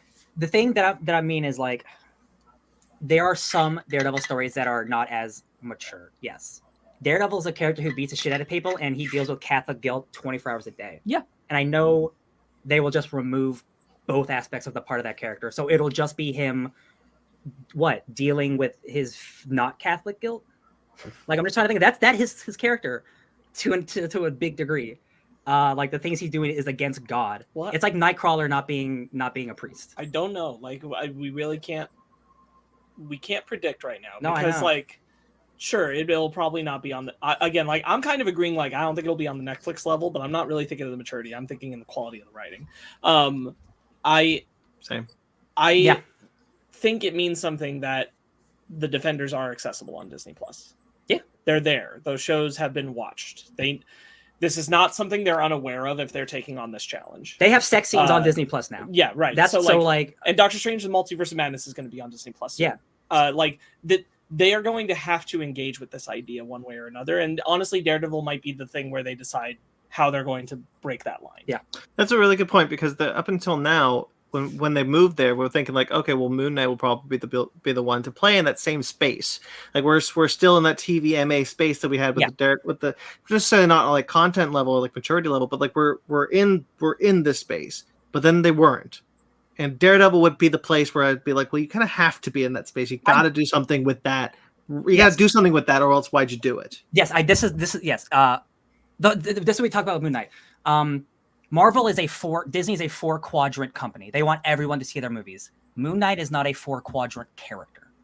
That's what I'm talking about. Daredevil is not a 4-quadrant character. Like, my mom would never watch or read Daredevil. Mm-hmm. But Marvel wants to turn Daredevil into a character everybody can read. That's when it takes away from the character. That's what I'm talking about. Because Moon Knight is a good show. That is not a good full representation of what that character is in the comics, I think. I think it's a good look at it, but like, I can hand you a comic that we read that's like, it tackles his Jewish stuff, it tackles his DID, and not just in like one episode. Like, well, and I think there's also an amount, like, we don't know behind the scenes stuff of like Kevin Feige going out there and saying what he said when he said it Mhm. about Moon Knight, of like how they pushed the envelope. Who knows how much of that ended up on cutting room floor, not by their jurisdiction, but by Disney's. It's a good point. Maybe, Like I'm not convinced that the Jake Lockley final violence scene Mhm. was cut by Marvel's choice. Yeah. I am slightly convinced it was cut by Disney's choice. You think so? That episode was real short. Oh yeah. Oh, And yeah. I don't know that it was Chapek- structured to be that short. And I'm Chapek thinking about, like, Chapek is very strict about what he wants on the streaming service. I'm thinking about like the shot where Mark has I know it's a blackout, but when he comes back that he has the scarab and the completely bloody hand, Yeah. and the innocent bodies around him. I'm like, that's pretty racy for Disney. I know Yeah. like what the standard we're talking about, but I'm like, I think that there is an amount where they are wanting to push, but they have to prove that the audience will be there. Yeah. It is Moon Knight proving the audience is there, is putting Daredevil, the Netflix show, on there, proving the audience is there. Multiverse of Madness is Yeah. proving the audience will be there. It doesn't help that you have parents who are freaking out about Multiverse of Madness, Yeah. so that's going to get But factored in too. It is But, a good point. but that's where like Yeah. I believe Feige is trying to push, and that sometimes things are getting pushed back. Yeah, I agree with that. I just You know, that's a good point because he is very open about wanting to push the envelope and get to a place where not necessarily are, but like we can get to a place where we can be this mature. But it always felt like there was something holding him back, and you're right. It could be just Disney is doing it. yeah. It's just the further we get in and that we've exhausted all of like the family friendly characters and we start going into the horror characters, I don't want them to be diminished because they want everybody to watch the movie. Like I that's what I mean. Like No, yeah. there is like Spider-Man's great and he can be PG, he can be PG-13, he can be R, like he's very malleable. Moon Knight is not a PG character. Right. And when you make him a PG character, that takes away what the character is. And that's where I'm starting to worry about, like, Doctor Strange again showed me, y'all, man, you will do wild shit with a character. But that was a movie, and it was with a not obscure character, but Doctor Strange is an Iron Man, right? So, like, I think the director is different because and the director, Sam Raimi is a seasoned director that they had to court with specific deals in place. I think that helped in Doctor Strange's favor. I think because they often get these indie directors who are really green, who are not going to stand up to pop a big studio. Sam Raimi doesn't give a shit. Yeah. My last, I think, wrap up point on what I was saying there is that I think that we have to accept that Daredevil season 4 will likely be not a full blown jump, but a small step, getting us further along, because we have to accept that without Netflix, we have kind of gone back down. Yeah. Right. Yes. And now we are taking small steps. Moon Knight is a small step. Multiverse of Madness is a small step. It is true. Echo will be a small step, I imagine, to some extent. And Daredevil is going to be another small step. And unfortunately, it probably will be. It is not going to live up to the potential of what people want. Yeah. But it is going to be, I think, a progressional. We're trying to push to get to the point we can let these characters let loose. Yeah. And Like that's you the said, thing it just comes down to they need to prove to Disney that the audience will be there for that. Right. And I think that we have to set that expectation now. Yeah. That this is going to be probably more than anything on Disney Plus. I mean, Moon Knight was putting aside the Netflix shows, this is probably going to be more than any of those, but still not all the way. I mean, even with She-Hulk, which isn't violent, like that is like in the trailer showing like sex. Like she is having sex in this episode. Maybe one of the sexiest things in the MCU since Iron Man 2. For real. So like you are right, they're slowly getting there. I just don't want it to be too late. Yeah, I agree. Good discussion. Anything you want to add, Ben? But I think when you put it in that context, like we know there are other characters on this paradigm that are with Daredevil, right? Yeah. And they know Daredevil has the fervor, so that's like their best shot to make sure they get an audience that's coming along if they rank that maturity level up. Yeah. Because down the road, where do you get? You get to the Punisher again. Because again, and you got to go pretty far to get to the Punisher. Yeah, like characters like that, like Jessica Jones and Luke Cage, who just like love banging and beating up people. Like those characters are not for children, man. Like, there's also Blade on the horizon. Mm-hmm. Yeah, and they're going to definitely want to push for Blade. Oh, I think all of this is just like we got to acknowledge that it's all just small steps. Yeah. Deadpool. Very curious what Deadpool's going to be. Still, well, because Deadpool's still going to be R. Yeah. At this moment. Yeah, and maybe that's what they need. Yeah. Like once Deadpool gets out and gets R, then honestly, then guys, you like can once start pushing over that bridge. Like Disney, like Logan, make as much money in the world, like doing PG-13 stuff, but like if they just start leaning into the adult audience they have, like they will make even more money. Like like if they put out an actual rated R horror movie, Disney would, like, that movie would make so much money. And Are I you kidding me? think Feige knows that, and Chapek's afraid of it. Yeah. But Feige, I think, knows that because he knows that enough of the audience has at this point grown up with the MCU. Yeah, it's true. It's 14 years later. So Jesus. it's just going to be another step. I'm sure it's going to be the most violent thing we've seen produced by Marvel Studios on Disney Plus. I'm still excited about that. Yeah. You're absolutely right. I think there's a lot of lessons that Doctor Strange. Okay, bye. Doctor Strange could teach like Chapek specifically, because, like, you know, Disney likes to work. Oh. What? Yeah, What? Ben. I pushed a button because my cat started meowing. I don't know what I did. Okay. Okay. Where'd you Sorry. Where'd you lose me? Go ahead, Brandon. We were hearing you. Okay. Yeah, I just think that, like, getting a seasoned director instead of, like, an indie director, like someone, sometimes that works, like with Ryan Coogler, but, like, not always.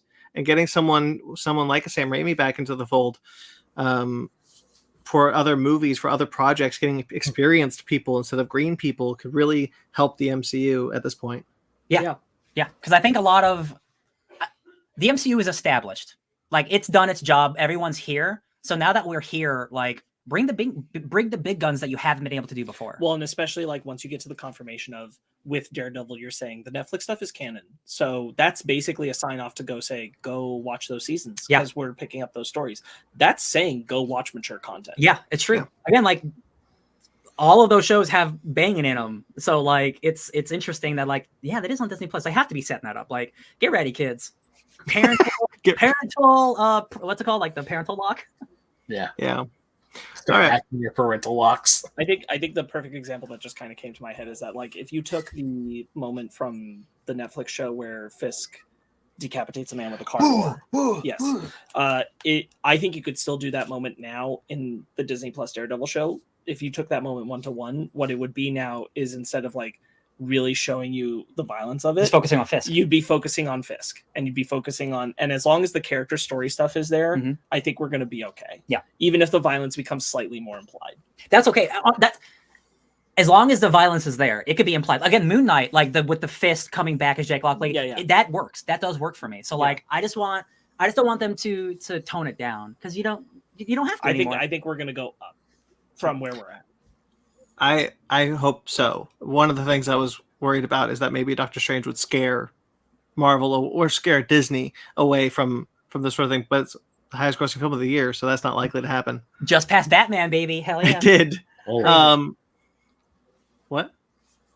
No, crazy. No, it's just crazy. Yeah. I forgot what I was going to say. I'm sorry. Ooh, it's cool. Good talk. That was good Daredevil talk. It's exciting that these guys are coming back. Absolutely. Okay. Yeah. I want to see Foggy and He's Deborah, got. and Deborah Ann Wall again. They would be. They cannot do that. I watched season 2 of Jessica Jones a while back, and it was crazy because, like, Foggy shows up for like 5 minutes, and that's it. Yeah. I was like, okay, hi Foggy, bye Foggy. That's how you do a sweet little cameo right there. It's like, hey, what's up? I'm here and I'm going. Love it. Trailers. T. I'm in trailers, and my heart beats so. Okay. Only Murders in the Building season 2. Yeah, it's a great show. I'm excited, even though there are 2 actors in this that I don't really like. But Cara Delevingne and Amy Schumer. no, not Cara Delevingne. Amy Schumer and God, I'd have to look up the guy's name, but he's the cop who's interrogating them. Oh yeah, That dude sucks. yeah. I'm really excited for this. I love the first season. Yeah.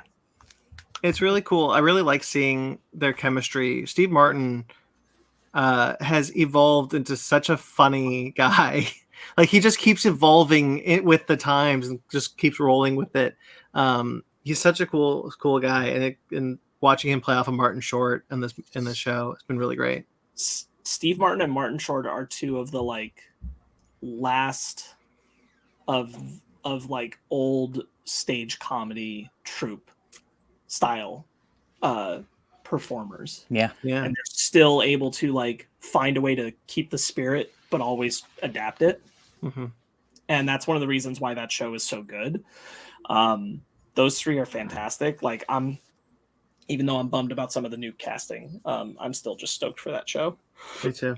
I haven't watched it, but it is really cool that like one of the like most successful shows right now stars Steve Martin. That's really cool. Yeah. Because he like the younger generation doesn't know Steve Martin. Right. I would even argue some of our generation doesn't even know Steve Martin because like his like 90s 2000s, and that was kind of like he was the what's the Pink Panther. He's the Pink Panther. Pink Panther. Pink And then since then, like this last decade, I don't think he's done a lot like for the younger people. So it's cool that like people are that he's back. That's nice. Oh, he was the dog in that one movie.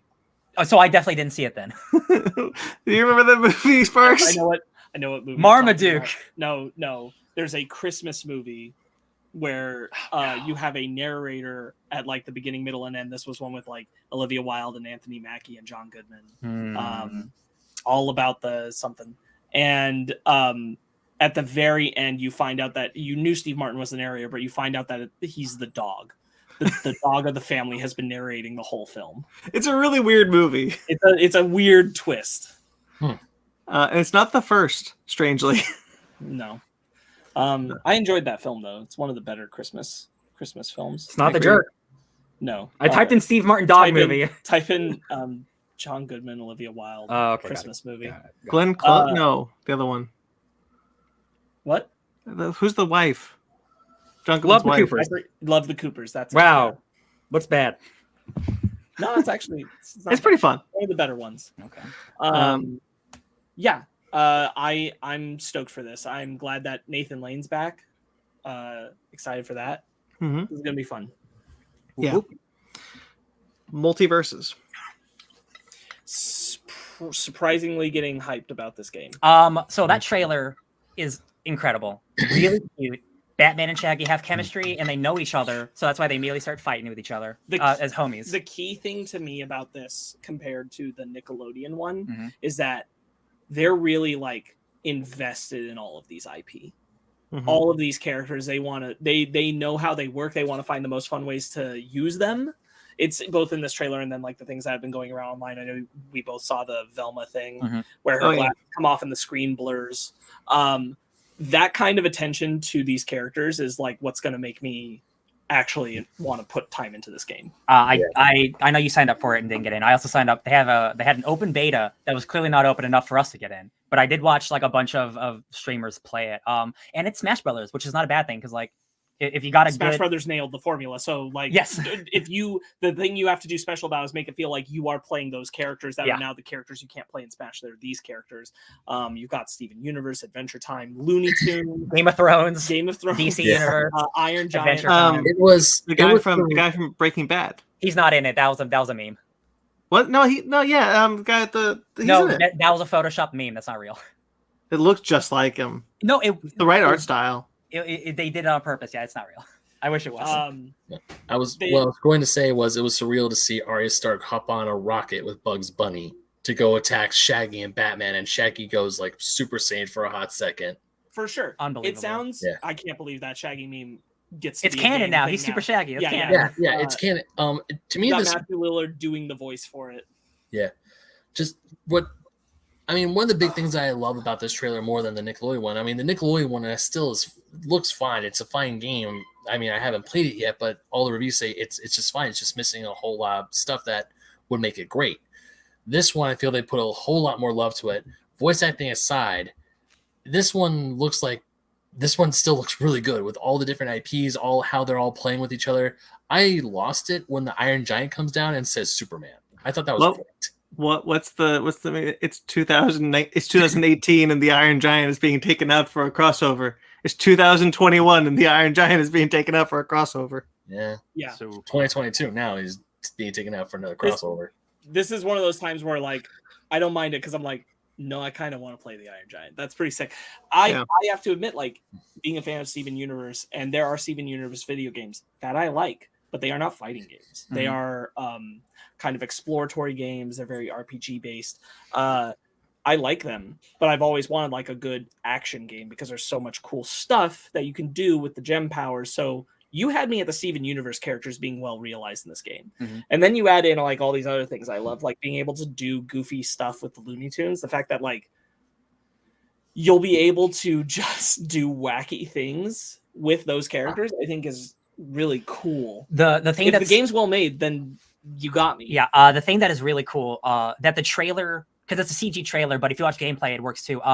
There are combo moves that every character can do with every other character in a way. So you can use like Harley Quinn. If you're on a team, she can hit you into another character to launch you faster into another character. There are so many different combo moves that you can do with characters that is super cool. The fact that this is a free-to-play game, like I think on console, I think like this, nothing can beat Fortnite. This is the first game that I feel that will be able to like pull attention. Because it's got all the IP from people from things you like, and they're going to keep adding more characters, and you'll buy those characters. The amount of skins that they'll add, like Batman's going to have 100 skins. Guess who's going to buy them? Me, because I'm an idiot. Because that's what they do with free to play games. That's like, we know what we're investing in. It's free. We buy the. That's how it works. Time for Fake Nerd Fight Night. I've been waiting for years. I'm again, like I've watched like probably 2 or 3 hours like on streams. It just looks simple but clean, simple and effective. Looks great. Simple and clean. Simple and or clean. Yeah. All right. Spiderhead. Chris Hemsworth. He's an American. Yeah. How do you guys feel about digital therapy or whatever this is? I thought this one was really strange because I was watching the first bit. I'm just like, all right, so it's okay. It looks like a general. Then it just goes crazy, and I'm just like, oh, what's happening now? A weird title. Spiderhead. Yeah.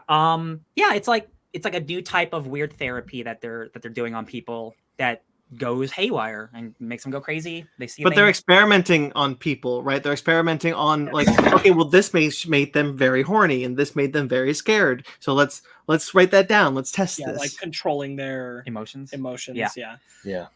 I like Chris Hemsworth enough that I was like, I might watch this, and then I found out Journey Smollett was in it, and I'm like, okay, I'll probably watch this. I really like Journey Smollett. Yeah, me too. Yeah. Yeah. All right. The Winchesters. I don't care. Yeah, I literally don't care at all. CW just can't keep Supernatural dead in the ground, could they? Then to the credit, this is the first spinoff they've been able to get, and they have tried 5 times before this. Oh, I did not know they that. They have tried 5 times to get a Supernatural spinoff series, and they finally got one. Should have tried 6. That's because Jensen Ackles really wanted to do this one, right? Yes. You mean he got paid a lot of money to be in 5 minutes of it? Yes. Well, the initial reports we were hearing was that he was like developing it, and then there was like this whole drama with Sam when he was like he was like, well, why wasn't I invited to be a part of this? And like he was really upset by that. Yes, I remember that. This is not go ahead.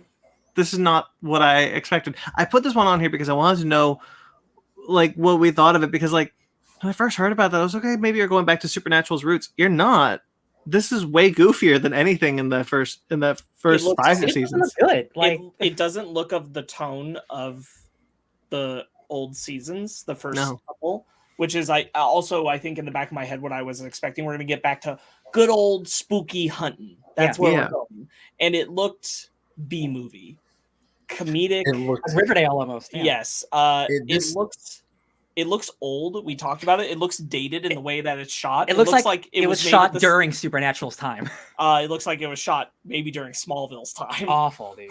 There's like a weird like glow or like fade, like fuzz filter. Fuzz. It's like the bad MCU version. It's like it looked bad. The whole thing looked bad. I'm so glad I'm not the only one who thought this looked really bad, because when I was watching, it's like, why does this look like it's something out of 2002? This looks horrible. Yeah, the show. I mean, visually, the show looks horrible. Story-wise, I mean, if you're a huge Supernatural fan, you might be on cloud 9. I don't know, but it's like, I mean, so this is the story. There's only one character out of this whole thing that I liked, and that was the dude with the holy water squirt gun. Yeah, that was funny. That was okay. Cute. This is the story of how like the parents met, right? Yeah. Okay, so there's no tension because we know they meet and they have the kids. Cool. So I'm not. So where's the? They just. But that doesn't. You know that Darth Vader's becoming that Anakin's becoming Darth Vader. Like that, it can work. Like, you can do a prequel where you know the outcome. Essentially, it can work with tension. We bring in new characters that are going to be interesting. That's kind of where this fails. It doesn't look like it did. It doesn't look like it did bring into any characters that you could be invested in. Yeah, and like that is true. But also, like, I care more about like the turning of a villain than how these characters' parents met. Because this is just How I Met Your Mother, but even worse. But like, I don't want to watch it. Well, it's how we became hunters. How we after became met. hunters. Yeah, I just like I think That this was is, like, also an interesting thing that I noticed, that when this starts and he's like, was my dad a hunter? It's kind of, we're kind of framing this as we did in the first episode of Supernatural, where Dean and Sam's dad goes missing, and like now this guy's dad has gone missing and he's going to become a hunter. It's like, that's an interesting. Why are you doing it like that? poetry. It rhymes. It's destiny. This is all from the pilot too, because this was shown at the upfronts. Yep. Yeah, this was like a 2-minute. I'm like, oh, so this is just all this is the whole pilot. Okay. There's a episode where I watched enough Supernatural to know that there's an episode where Dean travels back in time and meets young versions of his parents. Are they those actors? I think the dad is the same, but the mom is is different. Okay. Well, that's cool. I That's think. nice. But they like went out of their way to say like we're still maintaining like the continuity line of like how they met Dean and like that kind of thing is still going to have happened and all this stuff. And I'm like, Are we going to see that episode from their perspective though? I just feel like I'm a purist about the first 5 seasons of Supernatural. I think that stuff is really good television, genuinely. And I think that the tragedy of the loss of their mom and the weight that it put on John as their father is so good. And I feel like you run a pretty good chance of just ruining that vibe by doing this. Just ruining the image of John. I think John Winchester works best in those first 5 seasons because you do know so little about him, because the boys also know so little about him. Oh, because yeah, they okay. don't understand him. So taking the mystery out of a character too. Yeah. And I think that automatically makes me not interested in the show. Yeah, that's a good point. Revealer, Shudder original. Yeah, good for Michael Morisi. Yeah. Yeah. Friend of the show. I brought this up because we interviewed him. It's interesting. One of the things I really liked about this trailer is that it like from the comic, from the writer of the comic, Tim Seeley and Michael Morisi, they wrote these. They're friends, and it's like, you know, from the writer of this comic. And I was like, that's really cool way to do that. Like, you're promoting comic books. Yeah, and I don't know if I've ever seen from the creator of this comic in an ad before, like a movie. Not in a movie trailer, no. Yeah, definitely like TV show and stuff. Yeah, it's a Shudder original, so it was made for $5. So it looks like a fun, low budget movie. But it also looks like a movie that understands its budget. And what realm of like B movie it's playing. Yeah, like I love the lighting. I immediately went to The Guest because of just all the purples and blues. Like I love the coloring. Everything I've seen Morisi share of it has a very like neon sensibility. Mm-hmm. So yeah, it looks like a good time. It is cool. I always love like. Admittedly, I don't watch any of these, but like, you know, Epix, Crackle, Shudder, like all these services are making their own stuff. So I do always respect that, even if I don't watch it. Pennyworth. Cool. Huh? Pennyworth's on Epix. Pennyworth on Epix season 3, maybe out now. Who's got like the Epix? control of Warner Brothers by the balls enough to keep Pennyworth going? Because I don't know who's watching that show. Neither do I. It's really crazy how well that show does. Like every time there's a new season, like, really? All right, good for you guys. That woman got canceled, and I know I saw more people talking about that than Pennyworth, which is still around. In October 2021, the series moved to HBO Max for its 3rd season. So we're getting a new season on HBO Max. Hot dog. Hot dog. Now move it. I guess we're the Boo Boo the Fool. They should have made that Aunt May as a spy movie. They should have. Somebody Yes, clearly no. wants Sony, cancel the El Muerto movie. Make it about Aunt May again. You know what? I prefer that. Here's a thread of the El Muerto reading guide. Issue 1. Issue 2. I need more. The end. The thread's too small. I need more. I saw that. Chainsaw Man. So the animation looks great. Oh my god, it does. Yeah. The animation looks incredible. I love it. This comes out when? This Later is this summer, year, I I think. Okay, I am absolutely gonna read this manga before it comes out because you said there's not a lot of it. It's about 98 chapters. I could do that in a Yeah. fortnight. I did in a week, so I bet you can do it even faster. Oh. This trailer has me all the more convinced. It's probably because the sun is coming down. No. Yeah. Oh no. It's the sun on the other side of no Sonic. No. it. This has me all the more convinced that this is probably going to be the hit anime of the year. for sure. Like knowing the story is good and then this animation looking this gorgeous. I'm very interested in how much of the story they're covering. Up to this point, I've been assuming they were going to split the story that's done so far, what's called part 1, into 2 seasons. But there's some pieces in here that make me think either they're going to do a little bit of jumping forward for stuff, or they're maybe doing the whole story. Sure. In a go, which I'm a little surprised by, but not entirely. The hype is already real for this one. There's a fair amount of chapters that are non-dialogue, a lot of action. So I wouldn't be entirely surprised if we could do the whole thing in one go. Makes sense. I'm excited though. I'm gonna read it. Went from 0 to 100 real quick. Zoom zoom. Baymax. Very cute. Yeah, this looks good. Very cute. I want to go back to San Francisco. I'm okay with this. Don't worry, everything will be fine. That got me really good. How to make the most adorable little puffball sound menacing as all hell. Do that. Oh yeah, Baymax looks adorable. I didn't realize how much of the original cast would be in this. Like I kind of expected Maya Rudolph, but I didn't expect Hero.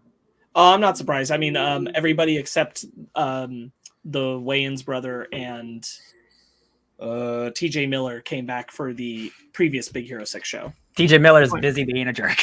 So I'm not surprised. I know that the voice of Hero really likes being Hero, so but I'm glad they're back. Me too. Mm-hmm. I need to watch that series.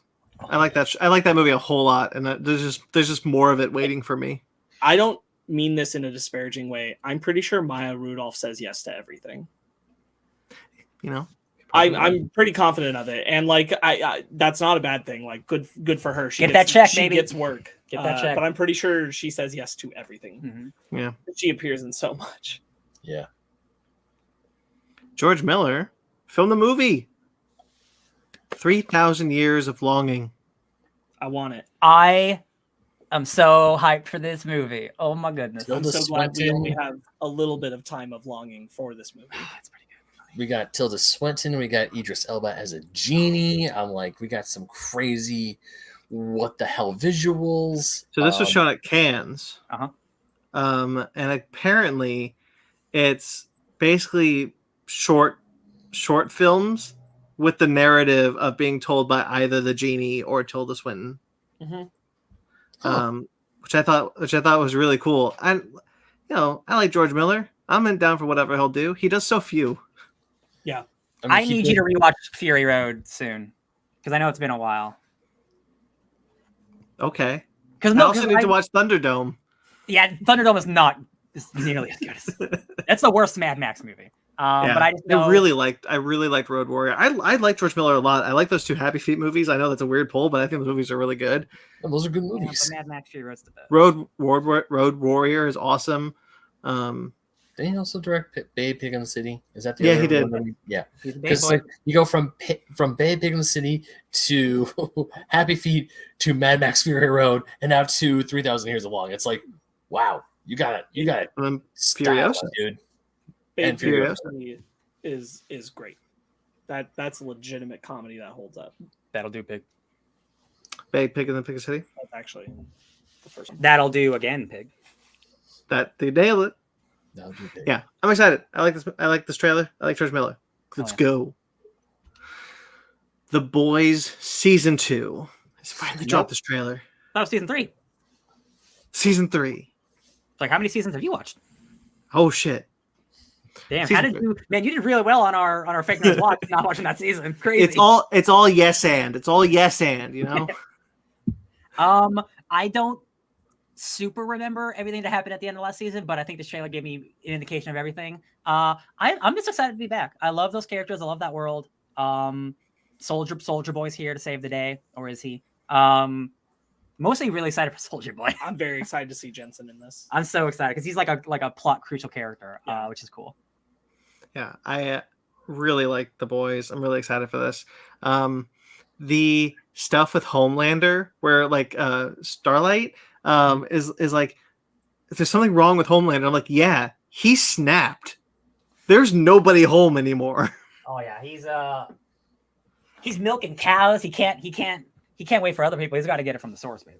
Yeah. When he's like, I just fell in love with the wrong woman. I'm just a guy who fell in love with the wrong woman. Can't wait for you guys to see the real me. Rinse, Oh. repeat, rinse, repeat. Yeah. I cannot wait to see the. Part of me is just like, Butcher gets superpowers. Yeah, Butcher does get superpowers. It's like, yeah, it's going further into the descent of madness, and then everyone knows who you really are, Homelander. You crazy. It's great because the comic, for those who read the comic, like they have superpowers like from the get go. Our heroes do, and it's always about them just keeping other superheroes in check.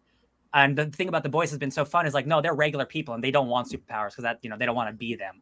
But now we're at the point where like, what if you need superpowers to take on the superpowered individual? And Butcher like might be going crazy with it. I'm so excited for that. I cannot like him with the crazy eyes. I'm like, oh man, he looks so good with crazy eyes. That's the thing about The Boys show that I really liked, was that they completely changed the dynamic between the boys and the Supes because they took away that leveling of the playing field of the superpowers. So it creates interesting dynamics of like, okay, well, what was the choice? Because nobody should have that power. They believe that, and then you give Billy kind of like a drug, right? They even like invoke heroin usage in the imagery here, that like it is a drug that he's going to get addicted to. Mm-hmm. And it makes sense because Soldier Boy is coming into the picture, and I'm sure he's part of that whole thing about the super soldier serum, and like that's where they get it from and stuff. Yeah, and even like it looks like Soldier Boy, at least for the beginning, might try to be on Butcher's side. Yeah, I'm sure he's completely unhinged, like he would be in the comics. So I'm sure there's going to be some twists and turns along the way. And we are getting Hero-gasm this year. The Boys does a lot. Like it is a pretty graphic show. Hero-gasm is maybe the most vile thing I've ever read in a comic. So I'm very excited how far they will go. It's going to be very exciting, titillating. Umbrella Academy Season 3. Superheroes are back. Well, I'm excited for this one. I watched this trailer. Go ahead, sorry. No, I was going to say, the Umbrella Academy just can't catch a break, can they? Every time they pop into a new season, hey, we got X amount of days until the end of the world. Hey, we got X amount of days to the end of the world again. Hey, we got more crazy shit. Did this happen to us last time where Umbrella Academy and Boys were this close to each other? And we were like, shit, maybe we talk about both. Maybe. Oh, I don't know. Maybe. We did a full season on both of those things. We did because we had trouble like balancing them out. Yeah. Stop it.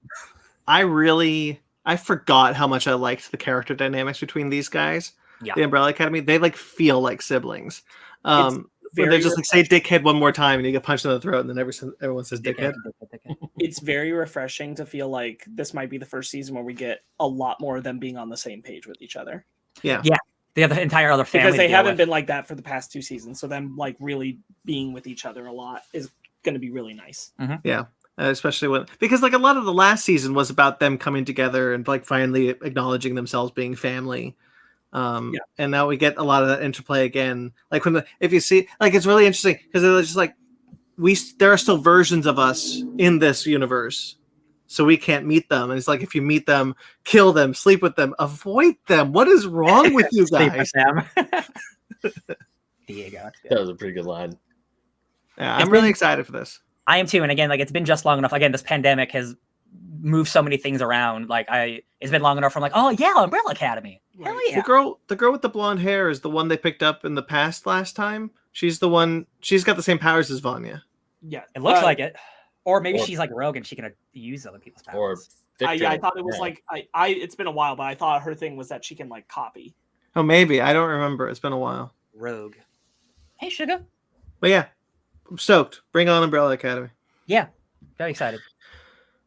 She-Hulk, Attorney at Law. That's the full title. This week. Hell yeah. Sex is coming back to the MCU, y'all. We finally got that sequel.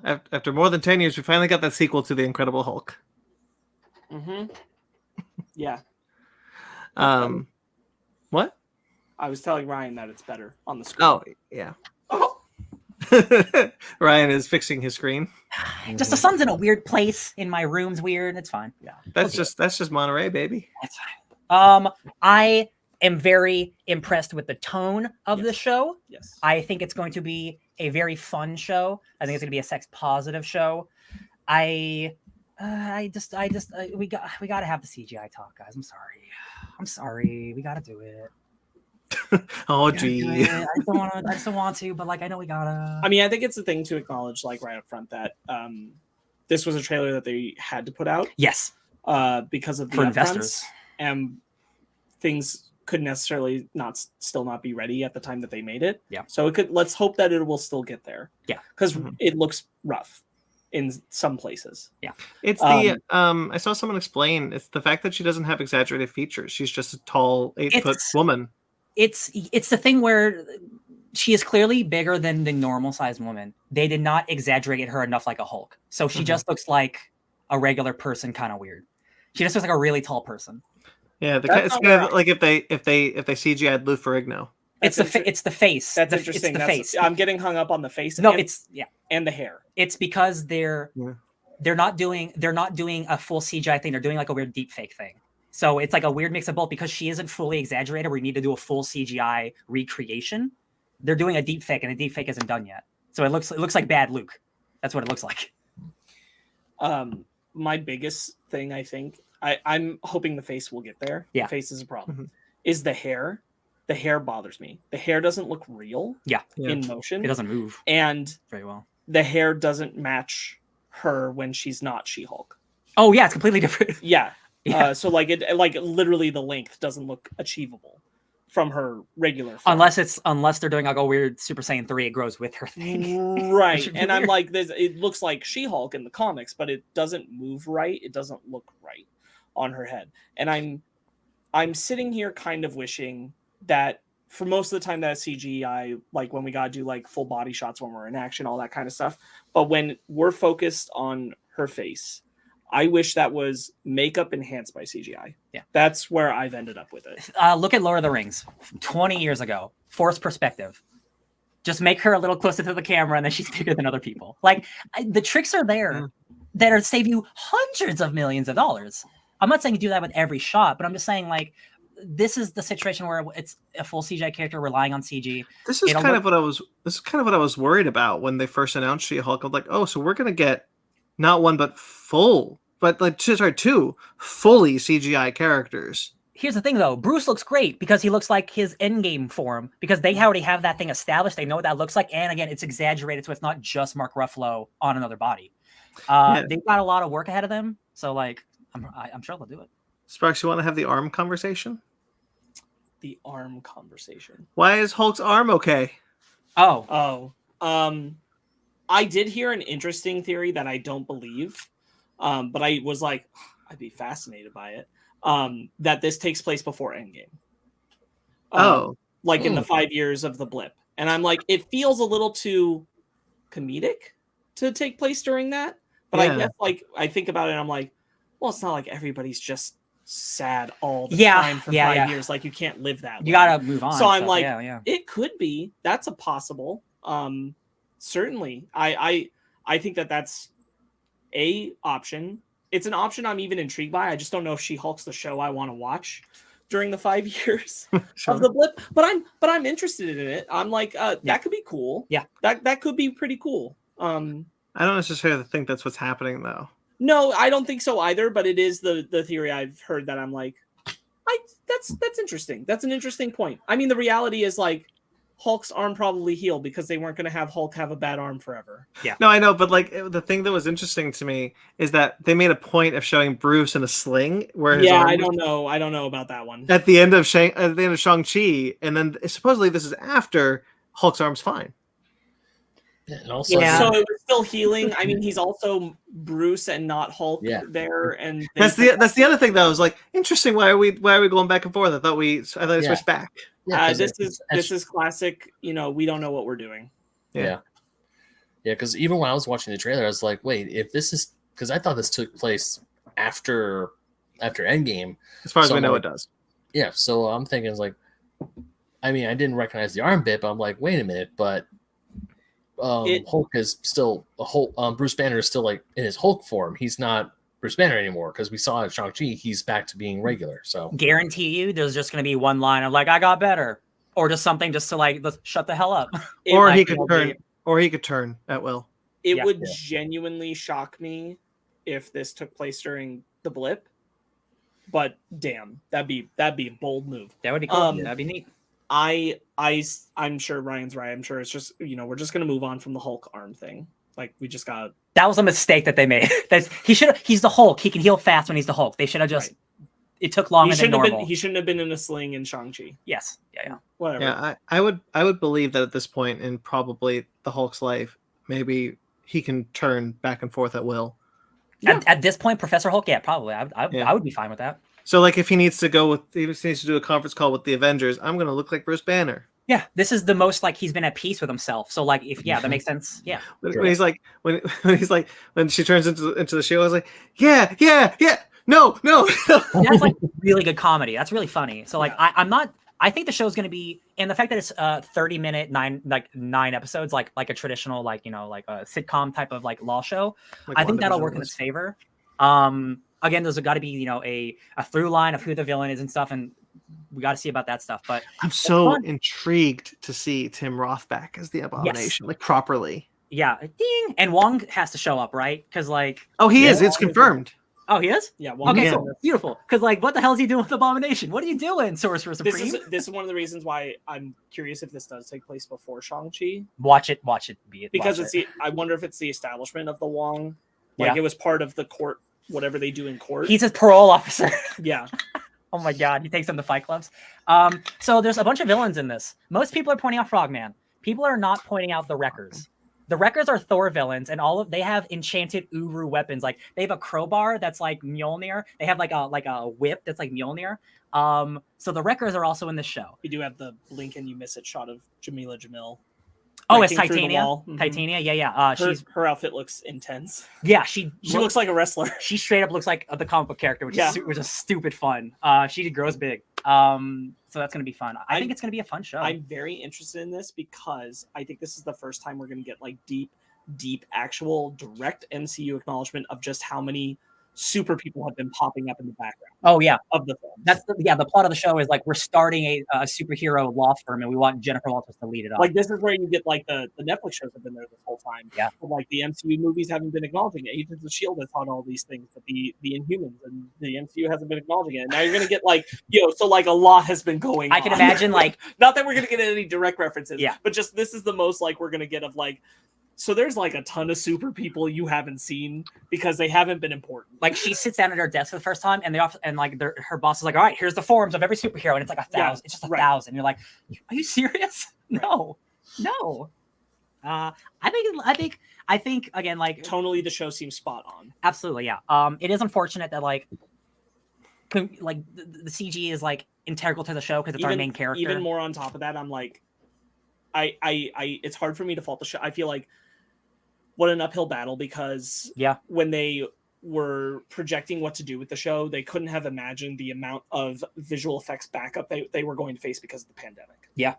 And I think maybe if they had, they might not have gone this way. So reliant on it. Yeah. But here we are and we have to kind of accept it. And like and it is a rumor, last thing I'll say, it is a rumor. I don't know if it's true that like Disney kept saying to make her smaller and smaller, and I don't know if that's true or not. If it is, that hampers the work on those people trying to make a good looking product, where if they have to keep doing revisions on it, that's where we get to a point now where it's not done a couple months out. She should have been bigger. I don't know why she's not bigger, but it doesn't matter. She's not even bigger, but just exaggerated. Yeah. I'm just happy that the tone seems good. Yeah. I'm intrigued. I'm very happy for Maslany. When I see her in the performance, I really like her. The CGI is throwing me a little bit. So I'm hoping that she shines through as She-Hulk. I'm hoping for the best right now. Yeah. I think she deserves exactly the same as Mark Ruffalo because Mark Ruffalo gets to put a lot of himself in the Hulk, and it'd be a shame if she couldn't do the same. Yeah. Even if this ends up being a CGI misstep, if everything else is working, I'm going to be overall happy. Absolutely. And just hope that like, the look of her gets perfected on the next go. Yeah. Yeah. And as you guys said, it's really cool that like, Abomination looks like junk in the Incredible Hulk movie by comparison at this point. Hulk. Like he don't look so good, especially like compared to his new form. Oh, his bone. But I still enjoy watching that movie. I can get past a bad physical appearance as long as I enjoy the story. It's so funny to see what like Edward Norton, big ripped Hulk looks like, and then what he looks like now, and I'm like, that's the same character. Same character. Yeah, love it. I love comic books. I really like the Abomination's new look. We get kind of a closer look at it than we did in Shang-Chi and this. Love it. There was, I'm with you, Sparks. Like as long as everything is like solid, this could be really great. I'm holding my breath for a leader appearance. Oh my god, he Oh. has to show up, dude. I'm holding my breath. Tim Blake Nelson, the longest wait for someone to come back. He doesn't even need to Big be brain. in it long. He Big doesn't brain. even need to be in it long. It would just be cool.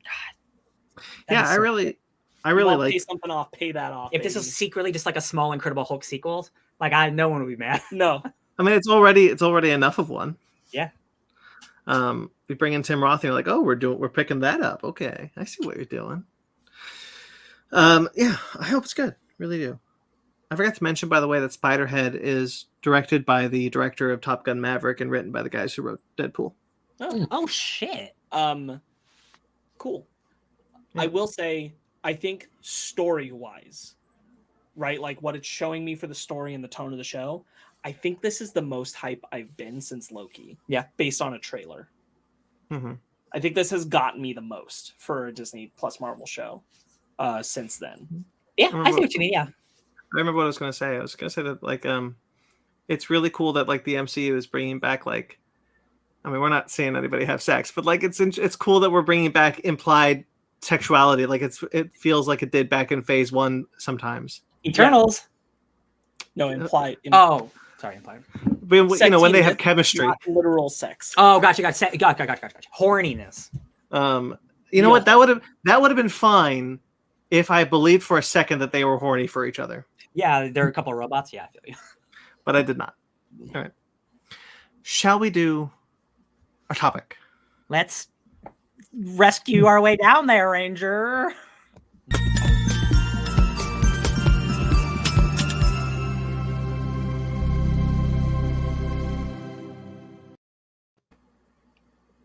Full spoilers for Chip and Dale Rescue Rangers. This is the new Disney Plus movie. Check it out now. Look at the mouth. Audio listeners, Sonic's mouth. So yeah, full spoilers. You have been warned. What do we think about Chip and Dale Rescue Rangers?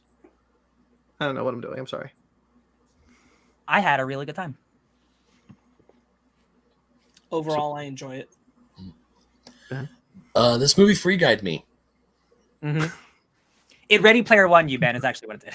No. I mean, it free guide me thinking I was not going to enjoy this movie at all, and then when I watched it, it was it became one of my favorite movies thus far. Nice. Oh, you were done. I'm so sorry. Yeah.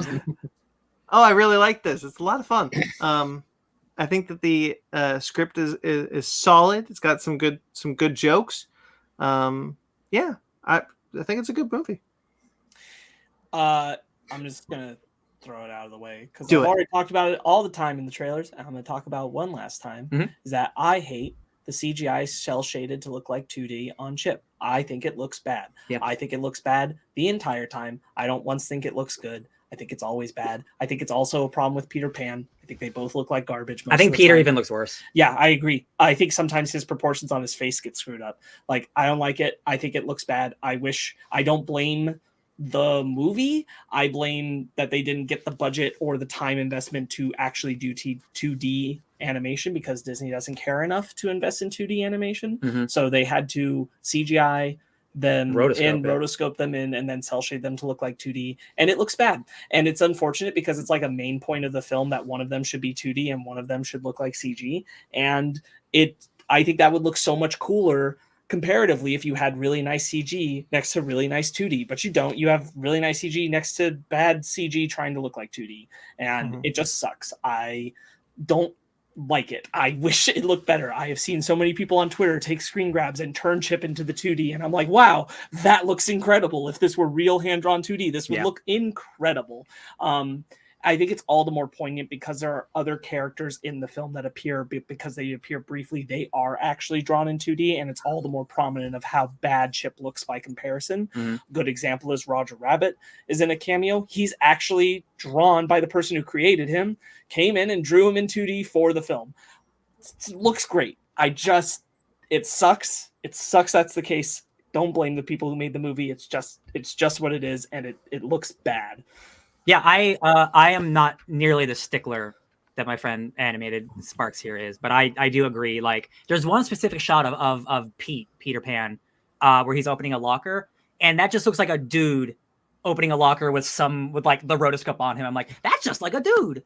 Like, that would like to look the most least effort I've ever seen in my life. But like, much like She-Hulk conversation, the story itself and everything won me over enough. Yeah. But like, I if this wasn't a streaming movie, I'm sure it'd look better. But yeah, like they didn't want to give this movie money, and this movie needed money.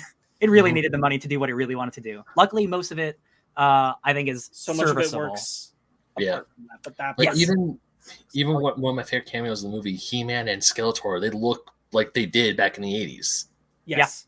Yeah, and I do agree. Tigra. Tigra. When I was watching this movie, I do agree. I wasn't the biggest fan of Chips. Like pretty much all the Rescue Rangers outside of Dale, because they all have that 3D, like that rotoscope animation style. I wasn't a big fan of it. But at the same time, all the other stuff as the movie was going on, I was just like, okay, I still don't like the way how Chip, Monty, Gadget, and Zipper look. But as I was going through the film, I was like, man, this movie is They dronkied. My God, they dronkied us Yeah. in this movie. Oh yeah, Dragon Donkey. Oh yeah. When they revealed that Gadget and Zip had children. Mm-hmm. I said that during our Creepy. screening. Yeah. Yeah. I was like, look at them. I Dronkies. think I agree very strong. Like, I think I just could have just like accepted and been like, yeah, it is what it is with Chip. It's the fact that it's Pan too. Pan looks the worst. He looks really terrible. Yeah. Pan looks just bad. That's a bummer. It's just a bummer. It's just a bummer because like the script deserved more. Mm-hmm. Yeah, sure. Interesting. Couple of notes I want to bring up about the Rescue Rangers. So the entire original cast of the Rescue Rangers is in this movie. Yeah. Except Jim Cummings, who was Winnie the Pooh and Tigger in this movie, and Darkwing Duck, does not return for Monty. Neither does Peter Cullen, who was also Monty in the original Rescue Rangers. Instead, it's Eric Bana. Yeah, I knew that. I saw that before. Yeah. Very Eric Bana. strange. That is interesting, especially because Jim Cummings' voice can still be heard as Fat Cat in this movie. Yeah. Yes. Yeah, it is. He is also Fat Cat in this movie. Yeah. It's because Tress McNeil is Gadget, and that's interesting. That's because like that's her. But then you got the Allstate guy being Zipper. And I'm like, okay. Yeah, and Gadget is also the voice of High Pitched Dale. Mhm. So Oh, so when they go high pitched, when Chip and Dale go high pitched like the voice in the show, it is their voices from the show. Yeah. The thing I want to say, the thing that I like most about this movie is before I saw the trailer and like, oh, we're making another Chip and Dale's movie or whatever, I thought it was going to be a Smurf and Alvin and the Chipmunks, so like, a Yogi Bear or whatever. It's going to be one of those kind of shit it out for kids kind of things, right? The second I heard it was Andy Samberg and Jorma Kaukonen and all these guys who worked on The Lonely Island and Hot Rod and Popstar, these movies I love, I had a little more faith. Then I saw the trailer and I'm like, this is just Popstar for animated movies. And when Popstar is about an aging musician trying to be relevant, I was hooked the first 2 minutes of the movie because I'm like, oh, they're doing the thing they've done before, but with cartoons. It's incredible. The pulls that they got for this movie are really interesting and fun because half of them, kids aren't going to know who these people are. You guys don't know who some of these people are. Like Tigra from the 90s cartoon, like I barely know who that is because I made myself watch that show because I was on Disney Plus. But like, it's so interesting that this actually felt like people are calling this like the worst movie of the year, and I'm not seeing that. I understand where your cynicism comes in, where like Ready Player One did this thing, and it's doing this thing with so many characters. But like, I think it's doing something really clever, and it's also trying to say something in like the most PG Disney way that it can. Of like, people get forgotten in Hollywood, and it's not good. But this is also a kids movie, and I think it's trying to do something that Disney normally wouldn't make, and I think it's pretty cool for doing that. What I love about this movie so much is that it feels like it's Roger Rabbit 2.0. Like Toons and humans. Did you catch Dip is in this movie? Yes, I did catch that. Yeah. So one of the thing I love about this movie is that it does feel like it's Roger Rabbit 2.0, and it's like Toons and humans and CGI characters. They all live together in the modern day. Toons work. I love Putty. I love J.K. Simmons, Captain Putty. And the way they animate him as the stop motion, I thought that was hilarious. I just love the way they worked it. And also, I just love how they just don't. It's like, look, you can either roll with it or you don't. It's like if you could roll with Roger Rabbit, you can roll with this movie. And I really want to know what the conversation was. I can understand a lot of these references, hey, can we? There's a Transformer in here. Hey, can we put a Transformer in the back of the movie? Okay. Hey, can we have Sonic? Sure. No, not that one. We want the one you didn't use. Mm-hmm. We want that one. Can you imagine that conversation? So I'm really mad that TikTok spoiled that for me because the second I saw it, I was like, oh shit. there was unfortunate, like, it's not like a Marvel movie, so like I got spoiled from the cameos, but like I wasn't. It just made me more excited to watch the movie. Sure. The thing with Ugly Sonic, and I don't know if this is true, but I read a Twitter thread, because they didn't use this design. It's technically not the Sonic's design, so this is parody. They can use this legally as parody because it's not Sonic, it's Ugly Sonic. And it's not a design they used in a movies. It was discarded. So there's a weird legality that the Lonely Island guys swooped in on and nobody told them no. So if that's true or not, I don't know, but I think that story's awesome. They went for it because like this is a relatively new thing. This is like 2 years old. Yeah. And this script for this movie was written years ago. Like they've been trying to get this movie made for a long time. 7 years. Yeah, 7 years. You keep saying it's the Lonely Island guys, but it's also the people who created Crazy Ex-Girlfriend, which is a great show. He like the husband of Rachel Bloom, who's in this movie, wrote this script years ago and like partnered with the Lonely Island guys to like get this thing made, and finally like Disney gave him the go ahead for Disney Plus. He got two great talents, Crazy Ex-Girlfriend, Lonely Island, coming together to make a pretty great movie. Yeah. I do think the script is good. I think it's really funny. It is one of those movies where like it's not going to be as funny in 10 years because it's a lot of like modern humor, and like Ugly Sonic is not going to be as funny in 10 years as it is right now, right? That kind of thing. Mm-hmm. But in the moment, I think it's really clever and I think it's really funny. And like, is this the Chippendale from the cartoons that you guys? I didn't watch Chippendale. Is this those characters? No, it's Andy Samberg and it's John Mulaney. I think also like your mileage with how good the film is how much you understand the film, like how much you are invested in the animated references, the jokes that it's doing. It is reference and heavy. Like, and not to diss the film, but like the script relies on that. The script relies on you being aware enough to engage with the material. Like you don't need to get every reference, but you do need to get a lot of them to get the full enjoyment out of this film. That's true. Like the script is like all right. But because of like all the pulls they get to do, it ends up being like really, really entertaining. Yeah. There's in this movie, we saw it in the trailer, but it's Seth Rogen's Viking Beowulf character, Bob. It is real, and then you get Pumbaa. Pumbaa. You get Pumbaa. But then in the movie is not just Kung Fu Panda, but Monsters vs. Aliens. I love that. It's all a Seth What a Rogen pull! thing. It's like the second we saw the mantis, I was like, "Oh, they got that." And then we see the alien. I was like, "That's just so Well, that's hilarious." I thought once you get one, you can get the other because it's the same studio that you're negotiating with. Ben, I know you must have had a reaction when you saw someone's hair in a bag. Not only did I see his hair, his Sora. keyblade was up in the bag too. Fanny pointed that out to me, and I was screaming. It's like, "What the hell did they do to Sora? What did they do? Those sons of bitches! I will save you, my boy. I will save you, my boy. I will come get you." He got bootleg. They reference two of Ben's favorite things, Sonic and Sora. Yeah, Truly could not have anticipated Ugly Sonic being so integral to the plot. No, Being for real. the savior of the show at the end. I did not expect so many non-Disney appearances. Yeah, it's really like you get Randy Marsh. You got a South Park character. That's how. That's what I want to know. Senator Butthead. Yeah, but running for Senate. Yeah. You get you talked about He-Man and Skeletor. Yeah.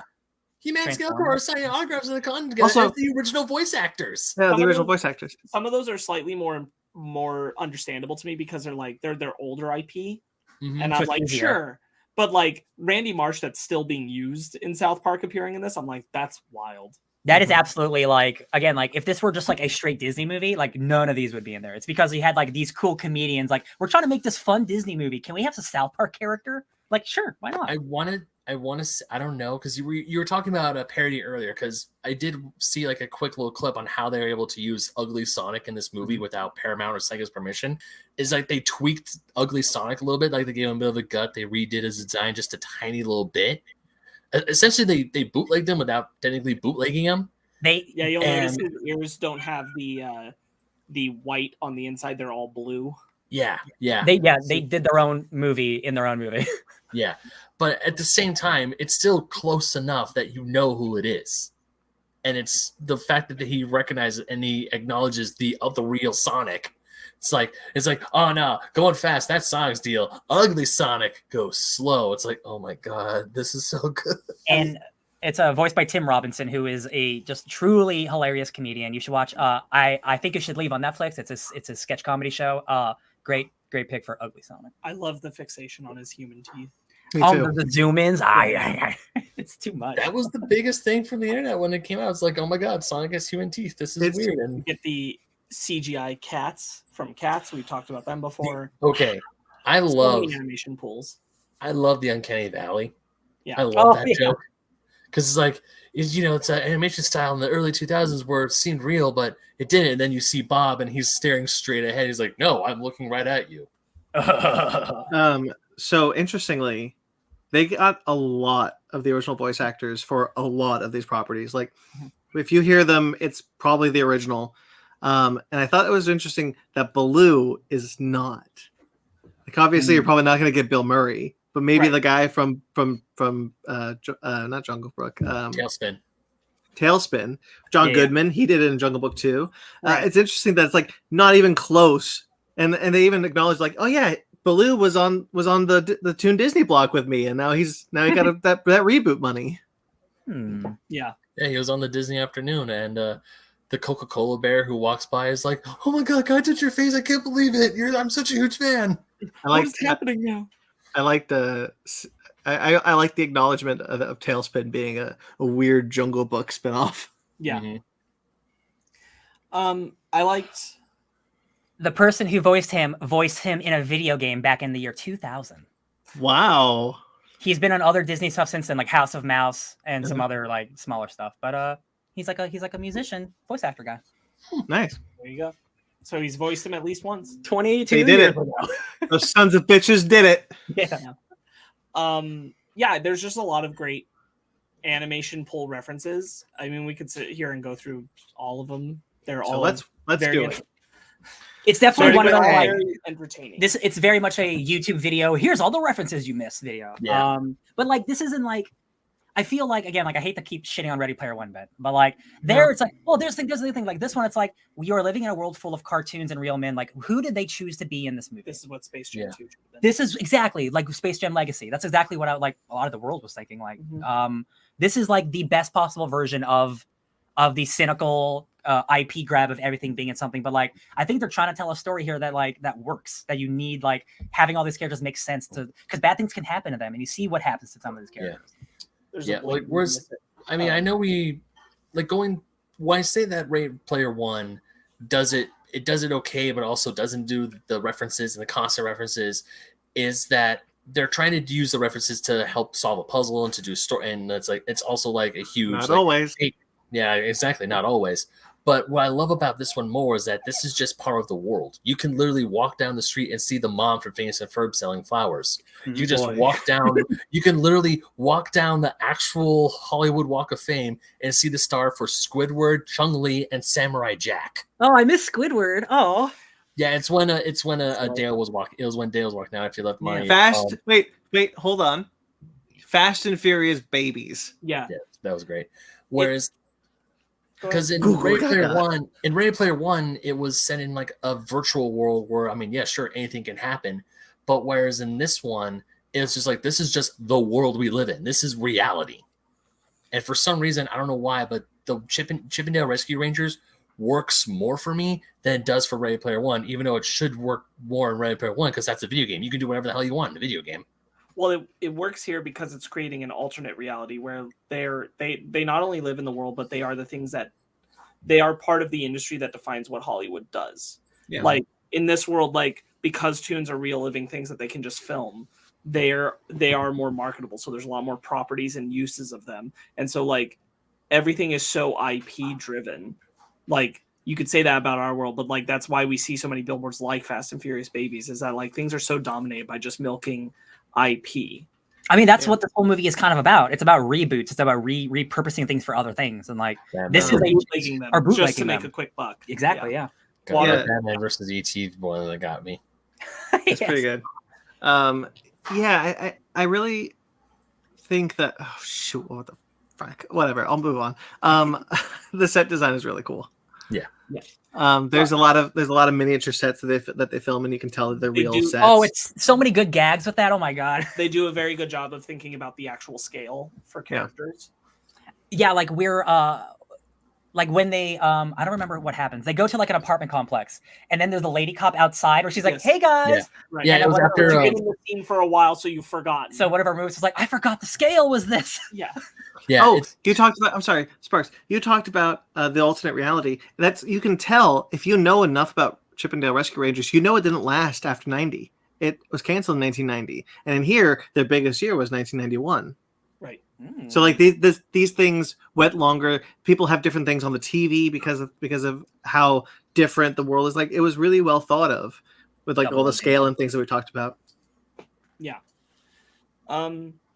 Yeah, I think that it does a good job of trying to realize a world where these characters live, what they're doing, and all that. I think the bootlegging idea of the story is cool, especially because of like the weird animation gags you get out of it and all that kind of stuff. Mm-hmm. The plot with Peter Pan is it's not bad. I want to say it's like undercooked. Yeah, because I didn't hate it, but it definitely. I'll tell you what. The first half of the movie, I think, is considerably better than the last half of the movie. Yeah. Once the actual plot with Peter comes in, I think it's a little. And they even write the joke of it. It becomes kind of formulaic.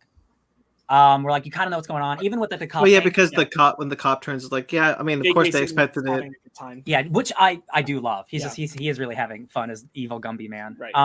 Yeah, like the Peter Pan plot itself, I like the idea.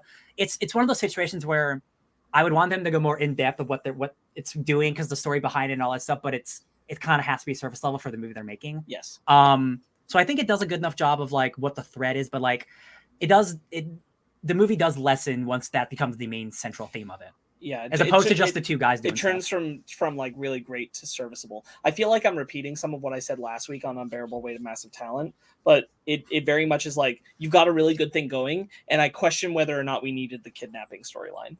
Oh yeah. The drama needed to be added. We need an extra. Yeah. I question how important that was, or if we could have just done a story where like they encounter Peter Pan, and Peter Pan's story is still what it is. Yeah.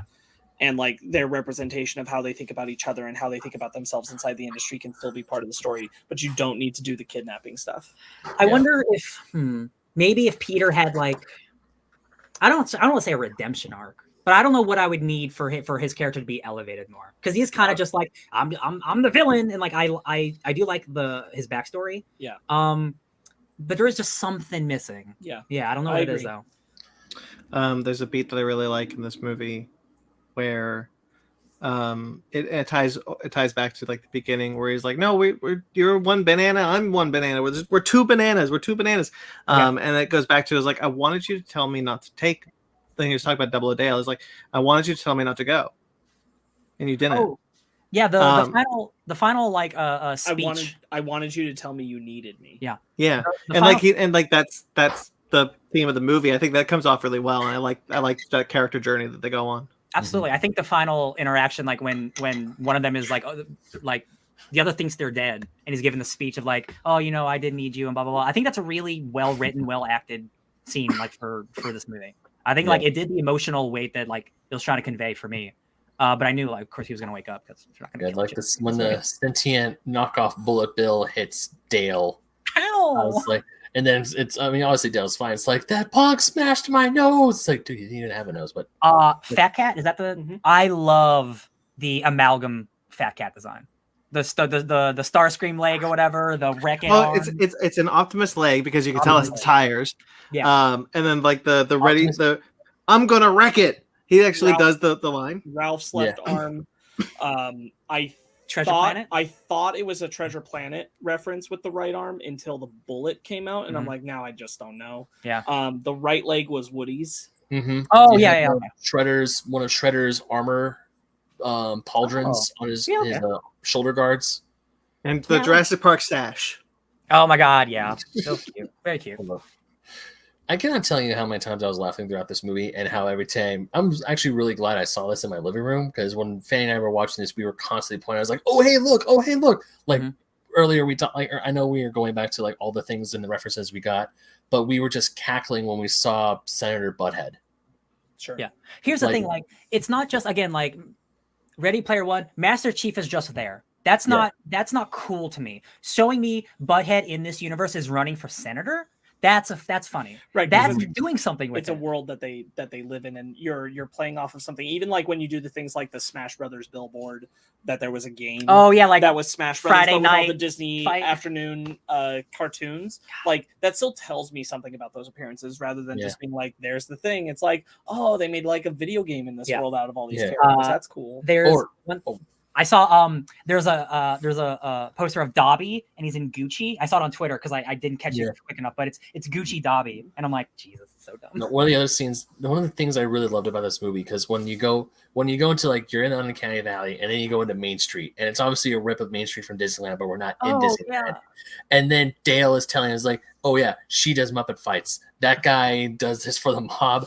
And then you get to the cheese store, and the second they say stinky cheese, got the cheddar, we got the. What do you want? What do you want? It's like, you guys cops. Keegan-Michael, what got me was the eyebrows on the Muppet.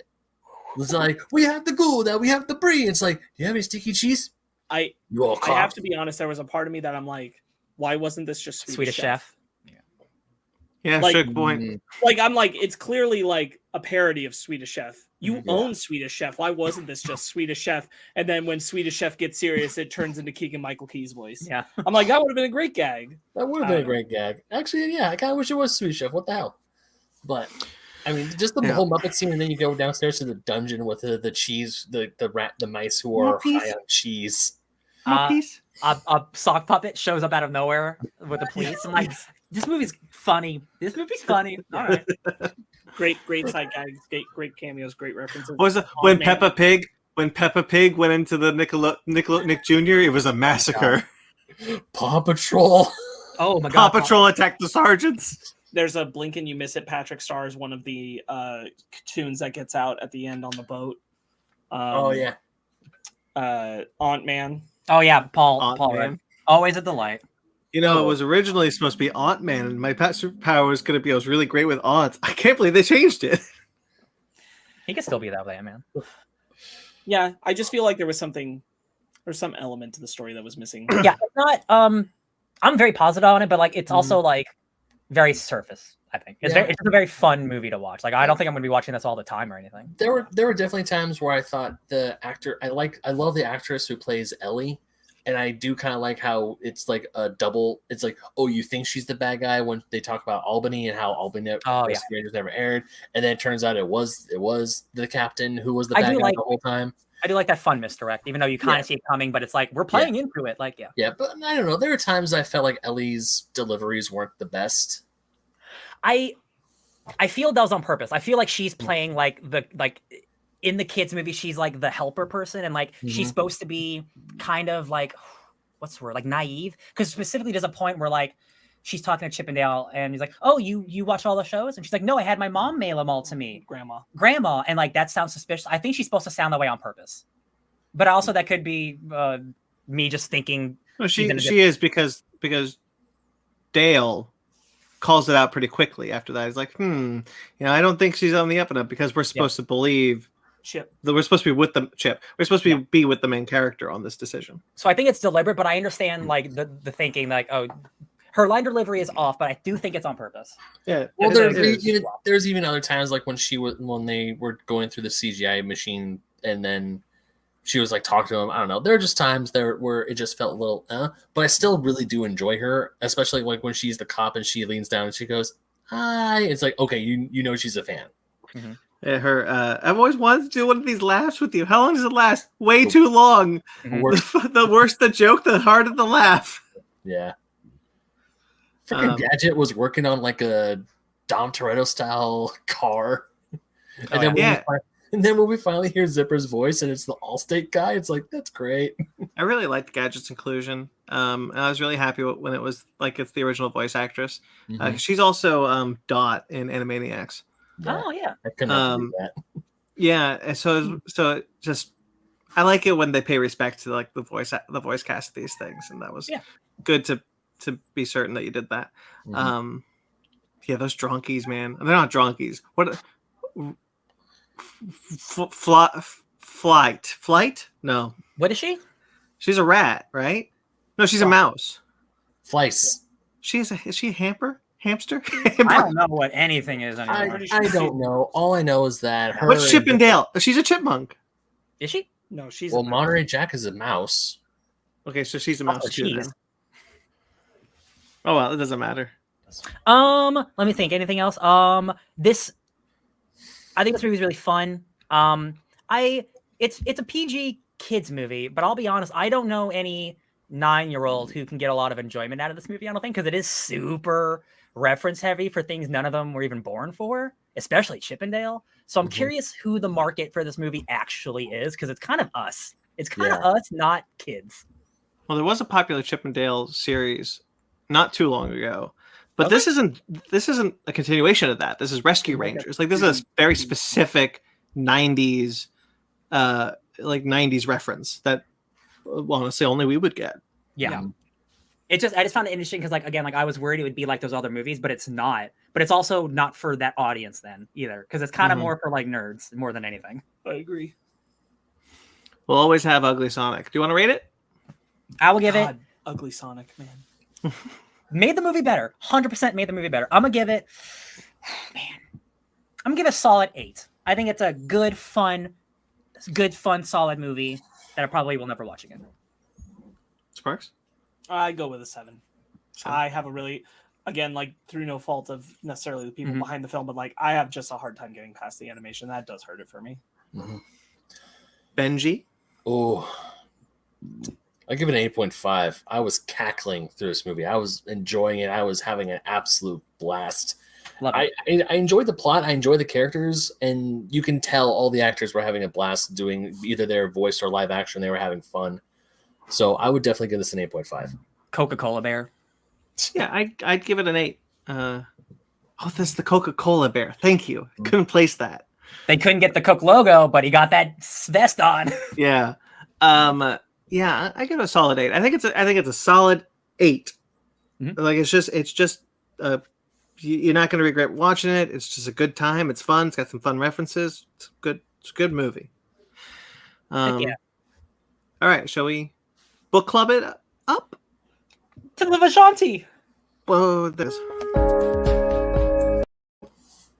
Ah! Yep.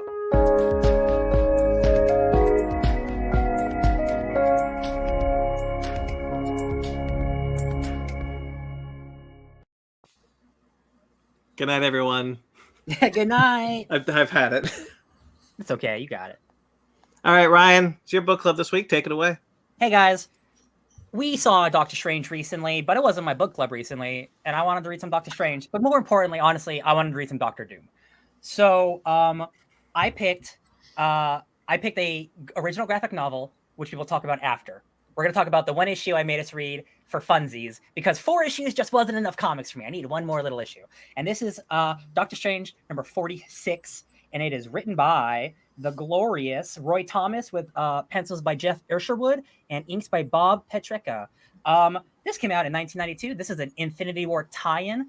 I picked this one issue because I just picked a random issue from Doctor Strange. That's literally what I did. Because when kids of the 70s and 80s were growing up, they just read random floppies. You get some comics like, hey, Superman 127 is my first comic, right? And I think it's fun to sometimes just pick up a random issue of a comic and read it, see what you can get out of it.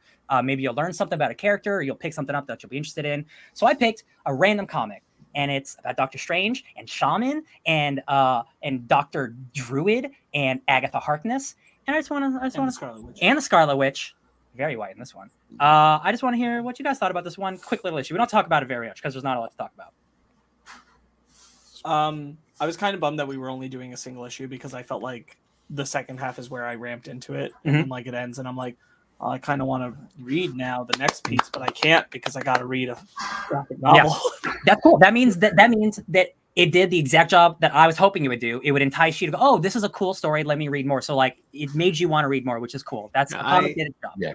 I feel much the same way as Sparks. Like I liked the beginning. I think it's a solid setup. But I wasn't too crazy about it until like the second half when we meet, like when we go to like, oh, we're just gonna pop into to the house real quickly. Oh my god, it's you from the 70s when you were a superhero. Yeah. That was really cool because like up to that point, like you have the encounter with Sleepwalker, and like that's fun, but it's got that whole vibe of like comics just at this time where like it's like, you thing, and yes, me thing from this place. Oh, we also dealing with thing from other place. Okay, this cool. is I am here with. Let me do introductions between all characters. Okie dokie. All right, back to Xavier thing. Womp, and I'm like, all right. I mean, cool. Yeah, fine, absolutely. Felt like he stole Green Goblin's look. Sleepwalker is, he's part of the Dream Police. He doesn't premiere before Green Goblin though. So. There was the Doctor Strange clone that I never heard of, Druid. Yeah, so he, I don't know the cloning part. I don't know if that's a new thing or something I haven't read, but Dr. Druid was the original Sorcerer Supreme behind Doctor Strange, and then the Ancient One found Doctor Strange, and Dr. Druid got left behind because he's not as good as Doctor Strange. So he might be a clone, but all I know is he was the second who was going to be chosen, but Steven is better than him. So he says like, this is my shadow, or like my clone that recently turned good. Yeah, so he was in the line to be Doctor Strange, and then Doctor Strange took it over, or Sorcerer Supreme, and then he went evil, and then he became good again afterwards. So now that he's teaming up. I mostly picked this because I like the cover, honestly, because it had a bunch of magic people on it. It's got Agatha Harkness. I think she's really cool. I love that Doctor Strange is like, Agatha, please stand back. There's some bad stuff going on. And she's like, bitch, do you know who I am? And she starts doing crazy shit. I think Agatha's great. I can't wait for that Harkness show. I think Sleepwalker's cool. I wanted to read his Sleepwalker issue for the Infinity War, but it's not on Marvel Unlimited. It says, hey, read Sleepwalker 18, and I can't. So that bummed me out. It's the one good thing Marvel Unlimited is usually good at, is I can just go in between comics. But yeah, Doctor Strange from the late 70s shows up, but he's an evil doppelganger. So he's like, I'm gonna be the Doctor Strange, and then it's a cliffhanger. I like there's a line where he was Scarlet Witch is like, it looks like you when you tried to be more of a superhero. Yes, when by wearing a big stupid mask. Let me see if I have one good picture that I really liked. Oh yeah, it's the final page. It's evil Doctor Strange holding up. He's like, Doctor Strange is finished. Long live Doctor Strange. I think that's great. Yeah. So that's just a fun little issue. You sounded like Skeletor. No, the clown from Metalocalypse. Oh, and that's now how I want to hear his voice the whole time. Doctor Strange. Long live Doctor Strange. What's up, dude? Okay. Man, I need to rewatch my one. All right, so that's a fun little issue. I just wanted us to read one little issue. Now you guys know who Shaman is. Dr. Druid. You've seen more Agatha, so that's fun. So let's go to the cream of the crop. Oh, sorry, Ben. Did you have anything to say? I'm so sorry. No. I was going to say it was nice seeing Agatha not be a villain because, I mean, the first time I was introduced to Agatha Harkness was WandaVision. She's mostly not a villain. Yeah, and I was seeing this. I was like, oh, she's got a cat. And also she's just like every time Wanda's like, oh, at Miss Harkness, and Agatha, she's like, yo, you can do this, kid. You got this. And then, yeah, like even when Doctor Strange is like, Agatha, get back, and she's like, fool, please. You know who I am. The thing that I also like is, again, this was in the 90s. This is 90s Scarlet Witch. So she has a line, she's saying, I'm not very good at magic, Miss Harkness, or whatever. And I'm like, wow, how far you've come. And you just rewrite all of reality on a whim. So crazy. Before they decided to make her some weird, whatever her powers are. So like Hikathon, magic or something. But you're real quickly. There's a line that I wanna highlight that I completely forgot. I knew this prior to WandaVision, but I completely forgot that Agatha Harkness was basically the Richards nanny. Yes, that's where she came from. Yeah, her first appearance is being I forget it's a weird word. It's not nanny. It's like another word, like ward or something. But she took care of the Valeria, and Franklin. Why did I forget all of their names? It's okay. There's a lot of fictional characters in the world, so like you're fine. All right, let's move on from that one issue to move on to the cream of the crop. We're reading Doctor Strange, Doctor Doom, Triumph and Torment by Roger Stern, Mike Mignola, and Mark Badger.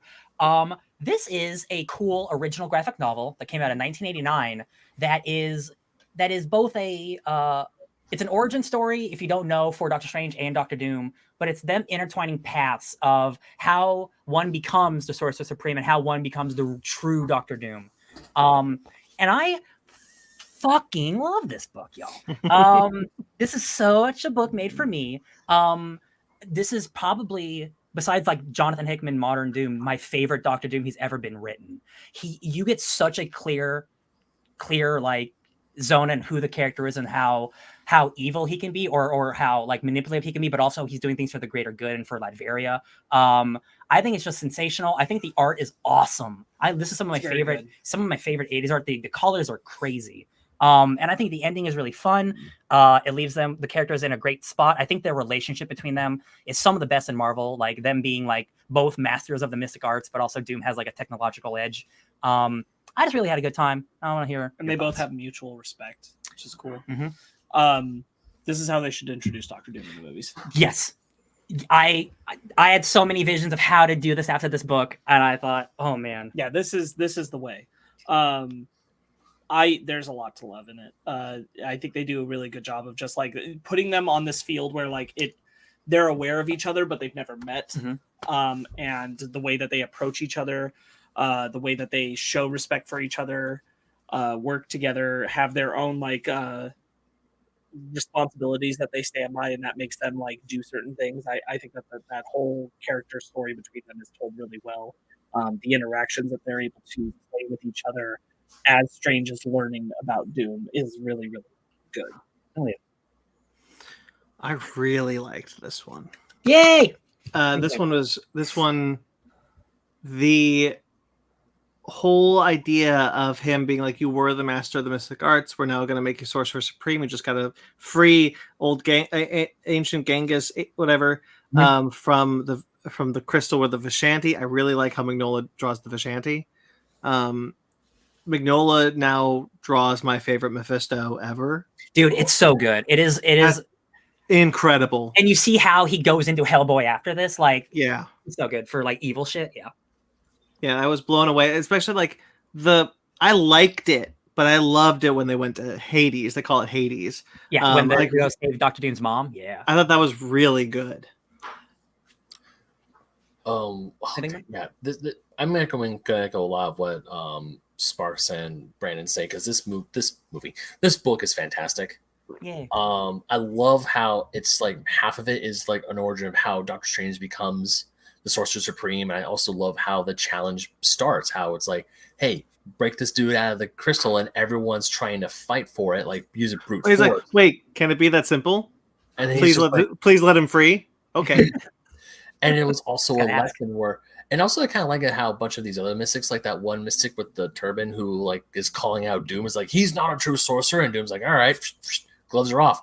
Literally, gloves are off. With those gloves, I can't activate my weapon systems, so I'll just use my mystic arts. I love it. Since it was Strange and Doom who were the only ones who weren't turned into crystal zombies, essentially, and Steven's like, yo, I can't grant a boon to Doctor Doom. Do you know what he does? And he's like, no, dude, I don't need that. No, you're mistaken. You're mistaken. This is something you have to do. Oh, yeah. So yeah, so there's a quest. Yeah, I wasn't. I can see why Doctor Doom is one of your favorites, Ryan. At the same time, he's also becoming one of my favorites. Even though Doom is like an absolute a-hole, he's like he calls this respect, but at the same time, he's not a fool, but he's not like, he can turn the megalomaniac on and off. Mm-hmm. Like when Doctor Strange is like, I'm not going to do this thing for Doctor Doom, and he's like, dude, I'm not going to ask you to help me in matters of state. No. I need you to help me get my mom out of hell. Uh-huh. You can do that. That's what I need help with. And everything else, I got that shit. I need you helping me go into hell and messing with Mephisto. That's what we need to do. All of Dr. Doom's goal his entire life has been to free his mother from Mephisto. Ben, you read Infamous Iron Man. I did, and Infamous Iron Man is one of my favorite books of all time. You've seen how she's maybe not so good, and she was actually bad for Victor, and so good shit. Love that shit. I mean, Infamous Iron Man is one of my favorite Marvel books of all time, thanks to you. So, now reading more of Doctor Doom, it's just like, man, I am becoming a Doctor Doom stan, and I You don't know know, how I feel but about you know, that. you know how it's before all that, because like they haven't decided that the mother was going to be bad up until this point, and so there's a they lot of things. so I had this moment where she's like, no, my son would never be a traitor, and like that's the thing that Mephisto was counting on, that she would be a good person and she would be appalled at what Doctor Doom was doing, which would redeem her and then create something that would essentially destroy Mephisto. Mm-hmm. And I thought that was a really interesting plan that Doctor Strange was like, wait a minute, I have a plan. And so like he used the thing, and that I really liked how that storyline played out. It felt like Doctor Doom. It didn't seem like it, but it felt like he was like 2 steps ahead the whole time. Right, because that's the implication at the end, is that like it's basically telling you without telling you that like Doom did that on purpose. Mm-hmm. Like Doom doesn't make mistakes like that. Doom did that because he knew this would be the path. Like he knew everything he has built his life for is to free his mother. He knows who he's become. So like even if he like knew this outcome, he will do everything in his power to save his mother. That panel where he first sees her and he's got the tear. Yeah. One of my favorite, because he says, well, he says, my mother's soul is at least free.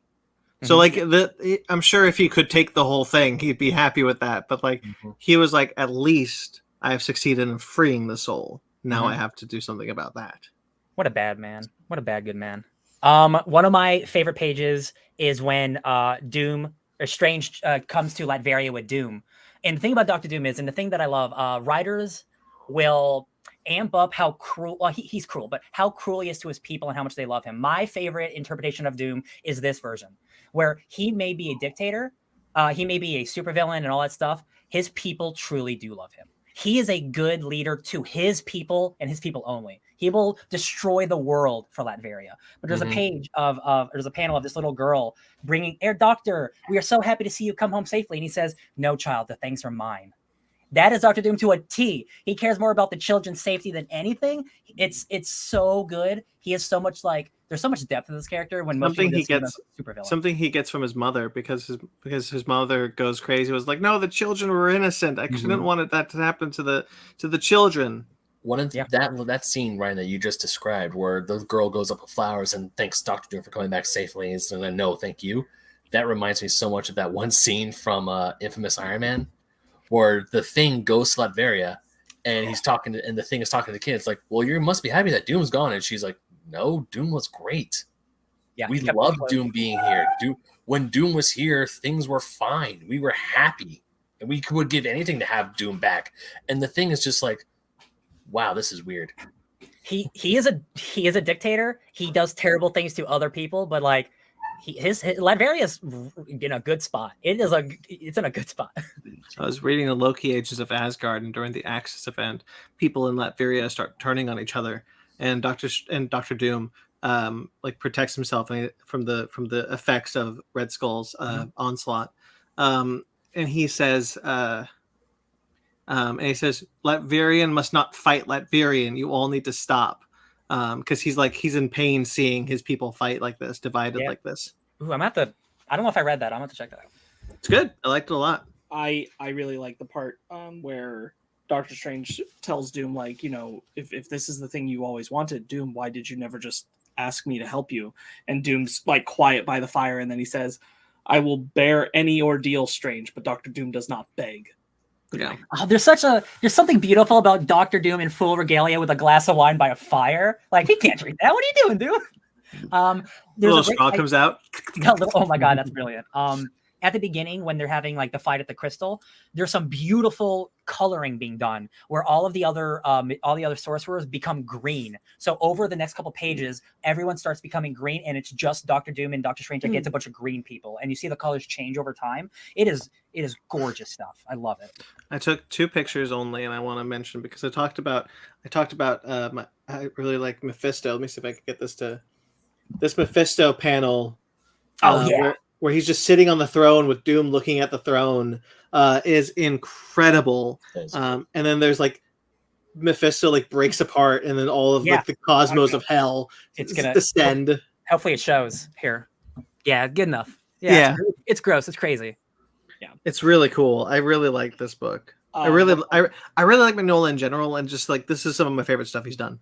one of my favorite parts also is the implication in hindsight that because when they're battling for the Vishanti, it comes down to Strange and Doom, and Strange is like the Crimson Bands can be quite powerful, but only if they're properly conjured. Doom, and it's like, bro, he conjured them wrong on purpose. It's awesome. He wanted to lose to get a favor from the Sorcerer Supreme. To get the boon. Yeah. Yeah. This is again like I'm so like bummed that I haven't read this before, but I'm glad that I got to experience it now because like all the stuff that comes after this, like it's still in line with everything that was built before. Like it builds on like this story so much. And like again, like I'm glad you guys read it and enjoyed it because like I think this is truly one of the best like interpretations of Doctor Doom. I just love the way that they treat each other. The respect, and it like it's early enough in the career that like Doom hasn't done enough to make Strange just like disregard him. So like there's this balance of checking each other and finding what each other is capable of and respecting each other, and I find that so fascinating. And I'm like, man, this would be the right way to bring Doom in. And it's in lastly you got who is it? Jeez, with George, is his name George? I don't remember. No, Boris. Dr. Doom's Boris, thank you. Boris has a daughter named Valeria. Valeria ends up being Dr. Doom's love that he ends up sacrificing and killing for more power later on.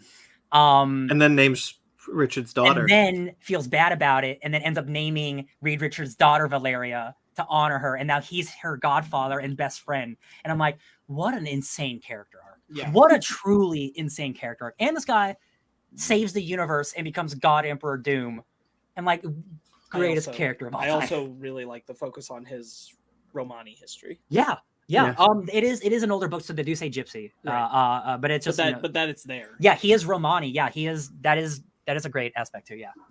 Love that. Yeah. Did you guys? There are books in the version that I read. There's reprinted issues in the back. Did anybody read any of those? No, mine was just the on Marvel Unlimited. It doesn't have that. Yeah. Well, good because I didn't read them all. What is it? Because it's got to be like extra other stuff. So they're essentially the stories that there's the Doctor Doom story and a Doctor Strange story, which are both written by Roger Stern before he wrote Triumphs and Torments. Okay. And so it's like and they talk about it in the thing. I didn't read them all, but like they talk about it like this is where the idea was starting to form, and he was working it out in these two books before he finally made this. And so like that's kind of you see like proto ideas. And then there's the first two things that Mignola did, which were two Submariner issues, which I only got to look at the art, which the art's gorgeous. But that's how he got that was his first Marvel work, and then he moved to Triumphs and Torment. Yeah, so Mignola, unfortunately, after this, he works on a incredible Cyclops and Phoenix Mr. Sinister miniseries in '92. And then after that, he goes and does his own thing and becomes the hottest independent person on the planet, which is fair. There's another world where I'm like, man, he would just destroy a Ghost Rider book. Holy shit. Yeah. He would destroy that book. Yeah.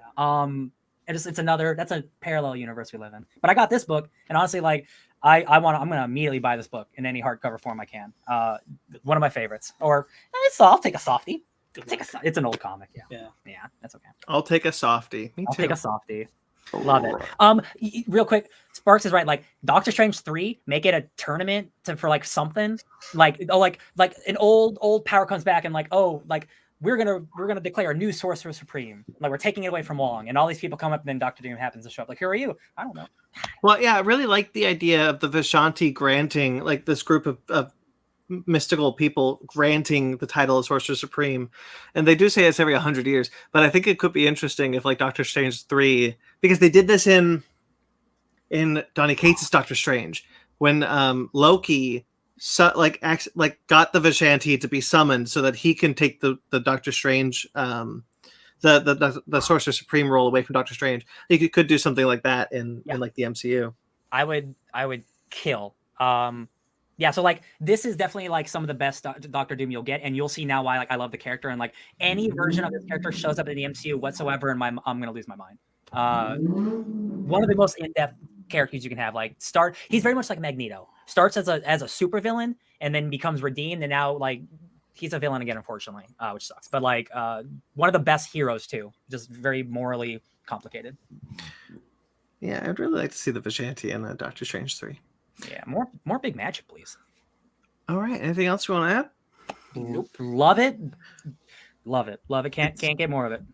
It's my turn next week. I told you what it was going to be, but just to reiterate, I have picked Thor's, the Secret Wars tie-in, where all the Thors in the multiverse are now the cops of Battle World. So if you like beat cop mysteries, I've already read it twice now.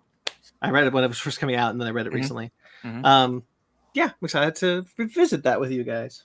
I believe this will be our third Secret Wars tie-in that we've read, because all of those books are great. We did Civil War. What was the other one? Ooh, it might just be Civil War then. I I think think it was just Civil War. okay, then 2. Hey, 2 is still better than 0. Those are good tie-ins. I Secret Wars books are always We read the Ant-Man that led up to Secret Wars. That's okay. Yeah, that's true. Yeah. I do really like the Secret Wars tie-ins, and I always kind of think about doing them, but since I'm in a Thor mood, I was like, well, shoot, why don't I just do Thor's? Ties right in. And then the movie's coming out, so yeah.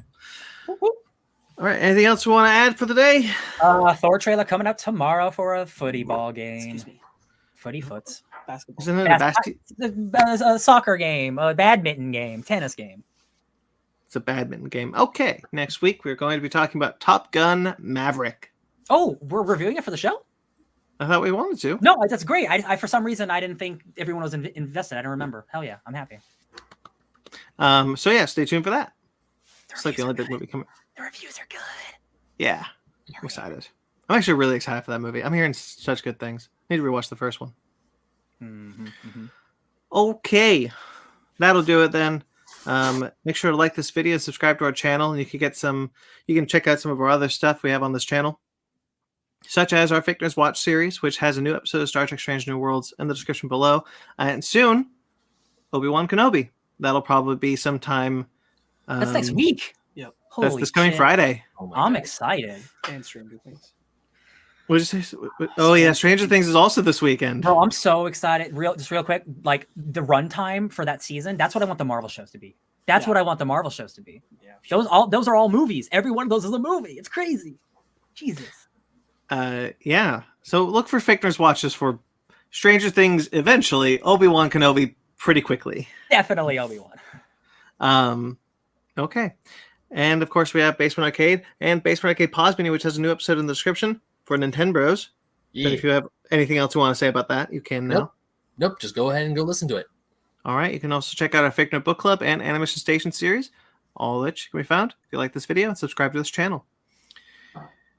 Linked below is our Patreon and our TeePublic. You can support us financially if you'd like. We greatly appreciate that. Or you can find all these links on our website, FNBookClub.Doctor. That's also linked below. All these are linked below. Thank you to everyone who listens. We greatly appreciate it. Thank you to everyone who watches the live show. Thank you to everyone who watches the rewind. We greatly appreciate all your support, however you listen or watch us. Thank you to Jerry Vellucci for our theme musics that you all heard tonight in front of all of our shows. You can find him at Jeremy Vellucci Keyboards, or you can find his podcast, Suburban Proctologist. Oh my God. I blinked and I almost missed that. It's like the damn fox from Five Nights at Freddy's. Oh yeah. You can find his podcast, Suburban Proctologist.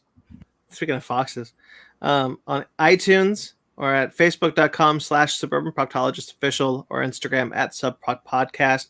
You can find Mike Matola, some of our logos, collaborator of ours. You can I'm wearing his shirt right now. You're wearing his shirt right now? I'm actually wearing one of our shirts right now. So. Ooh, double promote. You can find him on TikTok and Instagram at Mike Matola. I want to get him on soon. Yeah. Fichtner Podcast on all the social medias, Twitter, Instagram, and Facebook. FichtnerGuys@gmail.com. If you'd like to get in touch with us personally, I'm at BT McClure on Instagram and Twitter. I also write for Atomic Geekdom, where I do a series revisiting the Infinity Saga, which is late. I also write a lot of lists for Screen Rant. And I write and edit KaijiRamenMedia.com. Ben?